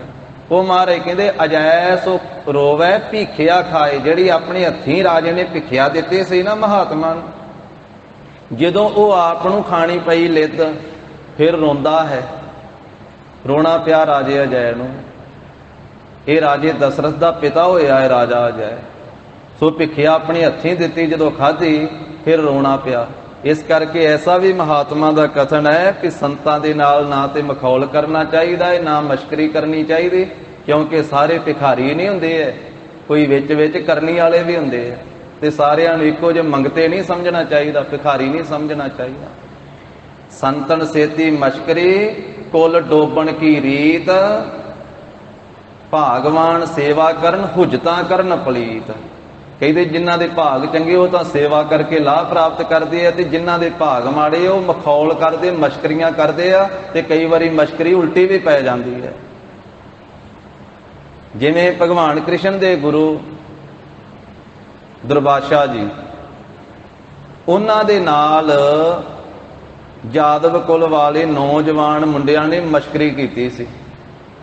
ਭਗਵਾਨ ਕ੍ਰਿਸ਼ਨ ਦੇ ਪੁੱਤਰ ਨੂੰ ਪੇਟ ਦੇ ਉੱਤੇ ਲੋਹੇ ਦਾ ਬਾਟਾ ਬੰਨ੍ਹ ਕੇ ਨਾ, ਤੇ ਇਸਤਰੀਆਂ ਵਾਲੇ ਵਸਤਰ ਪਵਾ ਕੇ, ਇਸਤਰੀ ਬਣਾ ਕੇ, ਤੇ ਉਹ ਮਹਾਂਪੁਰਖ ਦੇ ਸਾਹਮਣੇ ਲੈ ਆਏ। ਭਗਵਾਨ ਕ੍ਰਿਸ਼ਨ ਦੇ ਗੁਰੂ ਦੁਰਵਾਸਾ ਰਿਸ਼ੀ ਜੀ ਦੇ ਸਾਹਮਣੇ ਆਖਿਆ, ਮਹਾਂਪੁਰਖ ਜੀ, ਰਿਸ਼ੀ ਜੀ, ਦੱਸੋ ਵੀ ਇਹਨਾਂ ਦੇ ਉਦਰ ਤੋਂ ਕੀ ਪੈਦਾ ਹੋਵੇਗਾ, ਲੜਕਾ ਕਿ ਲੜਕੀ ਪੈਦਾ ਹੋਵੇਗੀ, ਦੱਸੋ, ਤੁਸੀਂ ਰਿਸ਼ੀ ਹੋ। ਉਹਨੇ ਆਖਿਆ, ਬੱਚਿਓ ਜਾਓ ਆਪਣਾ ਕੰਮਕਾਰ ਕਰੋ, ਸਾਨੂੰ ਜਪ ਤਪ ਕਰਨ ਦਿਓ। ਵਾਰ-ਵਾਰ ਆ ਕੇ ਮਸ਼ਕਰੀ ਕਰਦੇ, ਠੱਠਾ ਕਰਦੇ ਨੌਜਵਾਨ। ਉਹਨੇ ਆਖਿਆ, ਫਿਰ ਅੱਕੇ ਹੋਏ ਨੇ, ਕਹਿੰਦਾ ਤੁਹਾਡੀ ਕੁਲ ਨੂੰ ਨਾਸ ਕਰਨ ਵਾਲਾ ਜੰਮੂਗਾ, ਤੁਹਾਡੀ ਕੁਲ ਨੂੰ ਨਾਸ ਕਰਨ ਵਾਲਾ ਜੰਮੂਗਾ। ਫਿਰ ਮੁੜ ਕੇ ਬੜੇ ਹੈਰਾਨ ਹੋਏ ਵੀ ਇਹ ਤਾਂ, ਫਿਰ ਭਗਵਾਨ ਕ੍ਰਿਸ਼ਨ ਨੂੰ ਆ ਕੇ ਦੱਸਿਆ, ਜੀ ਤੁਹਾਡੇ ਗੁਰੂ ਜੀ ਨੇ ਆਹ ਬਚਨ ਕਰ ਦਿੱਤਾ। ਉਹ ਕਹਿੰਦੇ ਮੇਰੇ ਗੁਰੂ ਦਾ ਹੁਣ ਬਚਨ ਇਹ ਤੇ ਜਾਊਗਾ ਧੁਰਤੀ ਕੀ, ਇਹ ਤਾਂ ਪੂਰਾ ਹੋਊਗਾ। ਹੁਣ ਕੀ ਕਰੀਏ? ਕਹਿਣ ਲੱਗੇ ਜਿਹੜਾ ਇਹ ਲੋਹੇ ਦਾ ਬਾਟਾ ਇਹਨੂੰ ਘਸਾ ਕੇ ਖਤਮ ਕਰ ਦਿਓ। ਘਸਾ ਕੇ ਖਤਮ ਕਰ ਦਿੱਤਾ, ਰਗੜ ਕੇ ਥੋੜੀ ਜੀ ਉਹਦੀ ਰਹਿ ਗਈ ਲੋਹੇ ਦੀ ਜਿਹੜੀ ਪੱਤਰੀ ਜੀ, ਉਹ ਸਮੁੰਦਰ 'ਚ ਸੁੱਟ ਦਿੱਤੀ। ਦਵਾਰਕਾ ਜਿੱਥੇ ਹੈ ਸਮੁੰਦਰ ਵਿੱਚ ਸੁੱਟ ਦਿੱਤੀ। ਉਹ ਮੱਛੀ ਨੇ ਨਿਗਲ ਲਈ, ਮਛੇਰਿਆਂ ਨੇ ਮੱਛੀ ਫੜੀ। ਮਛੇਰੇ ਨੇ ਜਦੋਂ ਮੱਛੀ ਚੀਰੀ, ਉਹ ਜਿਹੜੇ ਵਿੱਚੋਂ ਪੱਤਰੀ ਨਿਕਲੀ ਉਹਦਾ ਤੀਰ ਬਣਾ ਕੇ ਤੇ ਲੱਕੜ ਦੀ ਕਾਨੀ ਦੇ ਅੱਗੇ ਤੀਰ ਲਾ ਲਿਆ। ਭਗਵਾਨ ਕ੍ਰਿਸ਼ਨ ਜੀ ਜੰਗਲ ਵਿੱਚ ਇੱਕ ਦਰਖਤ ਦੇ ਹੇਠਾਂ ਗੋਡੇ ਦੇ ਉੱਤੇ ਲੱਤ ਰੱਖ ਕਰਕੇ ਲੰਮੇ ਪਏ ਸੀ। ਉਹ ਸ਼ਿਕਾਰੀ ਨੇ ਉਹੀ ਤੀਰ, ਉਹੀ ਪੱਤਰੀ ਅੱਗੇ ਲਾਈ, ਉਹਦਾ ਤੀਰ ਬਣਾਇਆ। ਸਾਹਮਣੇ ਚਰਨਾਂ ਵਿੱਚ ਪਦਮ ਆ ਤੇ ਝਿਲਮਿਲ ਕਰਦਾ ਜਿਵੇਂ ਤਾਰਾ ਲਿਸ਼ਕਦਾ ਹੈ, ਤੇ ਦੂਰੋਂ ਵੇਖਿਆ ਵੀ ਹਿਰਨ ਲੱਗਦਾ, ਹਿਰਨ ਦੀ ਅੱਖ। ਜਦੋਂ ਖਿੱਚ ਕੇ ਤੀਰ ਮਾਰਿਆ ਤੇ ਸ੍ਰੀ ਕ੍ਰਿਸ਼ਨ ਜੀ ਦੇ ਜਾ ਕੇ ਵੱਜਾ ਸੀ। ਉਸ ਤੀਰ ਦੇ ਨਾਲ ਸਰੀਰ ਤੇ ਆ ਗਿਆ ਸੀ ਸ੍ਰੀ ਕ੍ਰਿਸ਼ਨ ਜੀ। ਤੇ ਬਾਕੀ ਜਿੱਥੇ ਉਹ ਬਾਟਾ ਰਗੜਿਆ ਸੀ ਉਸ ਥਾਂ ਤੇ ਮੂਸਲ ਪੈਦਾ ਹੋਏ ਆ। ਜਾਦਵ ਕੁਲ ਵਾਲੇ ਸ਼ਰਾਬ ਪੀ ਕੇ ਆਪਸ ਵਿੱਚ ਲੜ ਕੇ ਮਰੇ ਸੀ। ਇਸ ਤਰ੍ਹਾਂ ਫਿਰ ਬਹੁਤਿਆਂ ਦੀ ਮੌਤ ਹੋਈ ਸੀ। ਉਹ ਰਿਖੀ ਦਾ ਜਿਹੜਾ ਬਚਨ ਸੀ, ਜਿਹਦਾ ਜ਼ਿਕਰ ਗੁਰੂ ਗ੍ਰੰਥ ਸਾਹਿਬ ਜੀ ਦੇ ਅੰਦਰ ਵੀ ਆਇਆ ਹੈ। ਧਨਾਸਰੀ ਰਾਗ ਦੀ ਭਗਤ ਬਾਣੀ ਦੇ ਵਿੱਚ, ਜਿੱਥੇ ਭਗਤ ਨਾਮਦੇਵ ਸਾਹਿਬ ਜੀ ਨੇ ਆਖਿਆ ਨਾ, ਗਹਿਰੀ ਕਰਕੇ ਨੀਵ ਖੁਦਾਈ ਉਪਰ ਮੰਡਪ ਛਾਏ, ਮਾਰ ਕੰਡੇ ਤੇ ਕੋ ਅਧਿਕਾਈ ਜਿਨ ਤ੍ਰਿਣ ਧਰ ਮੂੰਡ ਬੁਲਾਏ, ਹਮਰੋ ਕਰਤਾ ਰਾਮ ਸਨੇਹੀ ਕਾਹੇ ਰੇ ਨਰ ਗਰਭ ਕਰਤ ਹੋ, ਬਿਨ ਸਜਾਏ ਝੂਠੀ ਦੇਹੀ ਰਹਾਓ, ਮੇਰੀ ਕੈਰੋ ਕਰਤੇ ਦੁਰਜੋਧਨ ਸੇ ਭਾਈ, 12 जोजन शतर चले था देही गिरज ना खाई, सर्व सोयन की लंका होती रावण से अधिकाई, कहा भयो दर बांधे हाथी खिन मह भई पराई। ਉੱਥੇ ਸਾਧ ਸੰਗਤ ਜੀ ਅੱਗੇ ਜਾ ਕੇ ਭਗਤ ਨਾਮਦੇਵ ਸਾਹਿਬ ਜੀ ਕਹਿੰਦੇ, ਦੁਰਵਾਸਾ ਸਿਓ ਕਰਤ ਠਗੌਰੀ, ਜਾਦਵ ਇਹ ਫਲ ਪਾਏ। ਦੁਰਵਾਸਾ ਰਿਖੀ ਨਾਲ ਠਗੌਰੀ ਮਸ਼ਕਰੀ ਕਰਨ ਕਰਕੇ ਜਾਦਵਾਂ ਨੇ ਇਹ ਫਲ ਪ੍ਰਾਪਤ ਕੀਤਾ, ਆਪਣੀ ਕੁਲ ਹੀ ਨਾਸ ਕਰਾ ਲਈ। ਇੱਕ ਰਿਖੀ ਦੇ ਬਚਨ ਨਾਲ ਕੁਲ ਦਾ ਹੀ ਖਾਤਮਾ ਕਰਾਇਆ। ਦੁਰਵਾਸਾ ਸਿਓ ਕਰਤ ਠਗੌਰੀ, ਜਾਦਵ ਇਹ ਫਲ ਪਾਏ, ਕਿਰਪਾ ਕਰੀ ਜਨ ਆਪਣੇ ਉਪਰ ਨਾਮ ਦਿਓ ਹਰ ਗੁਣ ਗਾਏ। ਇੱਥੇ ਜਗਤ ਗੁਰੂ ਜੀ ਦੱਸ ਰਹੇ ਆ ਕਿ ਹੇ ਸ਼ਾਹੂਕਾਰ ਜੀ, ਅਜੈ ਰਾਜਾ ਵੀ ਰੋਇਆ ਉਸ ਵੇਲੇ ਜਦੋਂ ਉਹਨੂੰ ਆਪਣੇ ਹੱਥੀਂ ਦਿੱਤੀ ਹੋਈ ਭਿਖਿਆ ਖਾਣੀ ਪਈ। ਇਸ ਤਰ੍ਹਾਂ ਦੀ ਸਜ਼ਾ ਦਰਗਾਹ ਦੇ ਵਿੱਚ ਵੀ ਮਿਲਦੀ ਹੈ। ਜਿਸ ਤਰ੍ਹਾਂ ਦੇ ਜੀਵ ਕਰਨੀ ਕਰਦਾ, ਜਿਹੋ ਜਿਹੇ ਕਰਮ ਕਰਦਾ, ਉਹਦੀ ਸਜ਼ਾ ਇੱਥੇ ਵੀ ਮਿਲਦੀ ਹੈ ਤੇ ਦਰਗਾਹ ਵਿੱਚ ਵੀ ਮਿਲਦੀ ਹੈ। ਸ੍ਰੀ ਰਾਮ ਜੀ ਨੂੰ ਵੀ ਰੋਣਾ ਪਿਆ ਜਦੋਂ ਉਹਨਾਂ ਨੂੰ ਨਿਕਾਲਾ ਹੋਇਆ, ਘਰ ਵਿੱਚੋਂ ਬਾਹਰ ਜਾਣਾ ਪਿਆ, ਜੰਗਲ ਵਿੱਚ 14 ਸਾਲਾਂ ਦਾ ਬਨਵਾਸ ਕੱਟਣਾ ਪਿਆ। ਉਹਨਾਂ ਦੀ ਮਤਰੇਈ ਮਾਂ ਕੇਕਈ ਨੇ ਪਿਤਾ ਦਸ਼ਰਥ ਦੇ ਕੋਲੋਂ ਬਨਵਾਸ ਦਿਵਾਇਆ ਸੀ। 2 ਬਚਨ ਦਿੱਤੇ ਸੀ ਰਾਜੇ ਦਸ਼ਰਥ ਨੇ ਆਪਣੀ ਘਰਵਾਲੀ ਰਾਣੀ ਕੇਕਈ ਨੂੰ ਕਿ ਜਦੋਂ ਤੇਰਾ ਜੀ ਕਰੇਗਾ ਮੇਰੇ ਤੋਂ 2 ਬਚਨ ਮੰਗ ਲਵੀਂ, ਮੈਂ ਤੇਰੇ 2 ਬੋਲ ਪੂਰੇ ਕਰਾਂਗਾ। ਜਦੋਂ ਰਾਜਾ ਦਸ਼ਰਥ ਇਹਦੇ ਕੇਸ ਕੁਝ ਚਿੱਟੇ ਹੋਏ ਨਾ, ਇਹਨੇ ਆਖਿਆ ਵੀ ਆਪਣੇ ਵੱਡੇ ਪੁੱਤਰ ਸ੍ਰੀ ਰਾਮ ਜੀ ਨੂੰ ਮੈਂ ਹੁਣ ਰਾਜ ਭਾਗ ਦੇ ਦਿਆਂ ਤੇ ਆਪ ਤਪੱਸਿਆ ਕਰਾਂ। ਜਦੋਂ ਰਾਜ ਭਾਗ ਦੇਣ ਲੱਗਾ ਤੇ ਰਾਣੀ ਕੇਕਈ ਨੂੰ ਪਤਾ ਲੱਗਾ, ਉਹਨੇ ਆਖਿਆ ਵੀ ਰਾਜਾ ਤੂੰ ਮੇਰੇ ਨਾਲ 2 ਬਚਨਾਂ ਦਾ ਵਾਅਦਾ ਕੀਤਾ ਵੀ ਮੈਂ 2 ਬੋਲ ਤੇਰੇ ਪੂਰੇ ਕਰਾਂਗਾ। ਇੱਕ ਵਾਰੀ ਉਹ ਜੰਗ ਦੇ ਵਿੱਚ ਇਹਨੇ ਵੀ ਨਾਲ ਮਦਦ ਕੀਤੀ ਸੀ, ਰਾਣੀ ਕੇਕਈ ਨੇ ਉਦੋਂ ਬਚਨ ਦਿੱਤਾ ਸੀ ਰਾਜੇ ਨੇ। ਉਹਨੇ ਕਿਹਾ ਵੀ ਹਾਂ ਮੈਂ ਵਾਅਦਾ ਕੀਤਾ, ਮੈਨੂੰ ਯਾਦ ਹੈ, ਤੂੰ ਬੋਲ ਮੰਗ ਲਾ 2।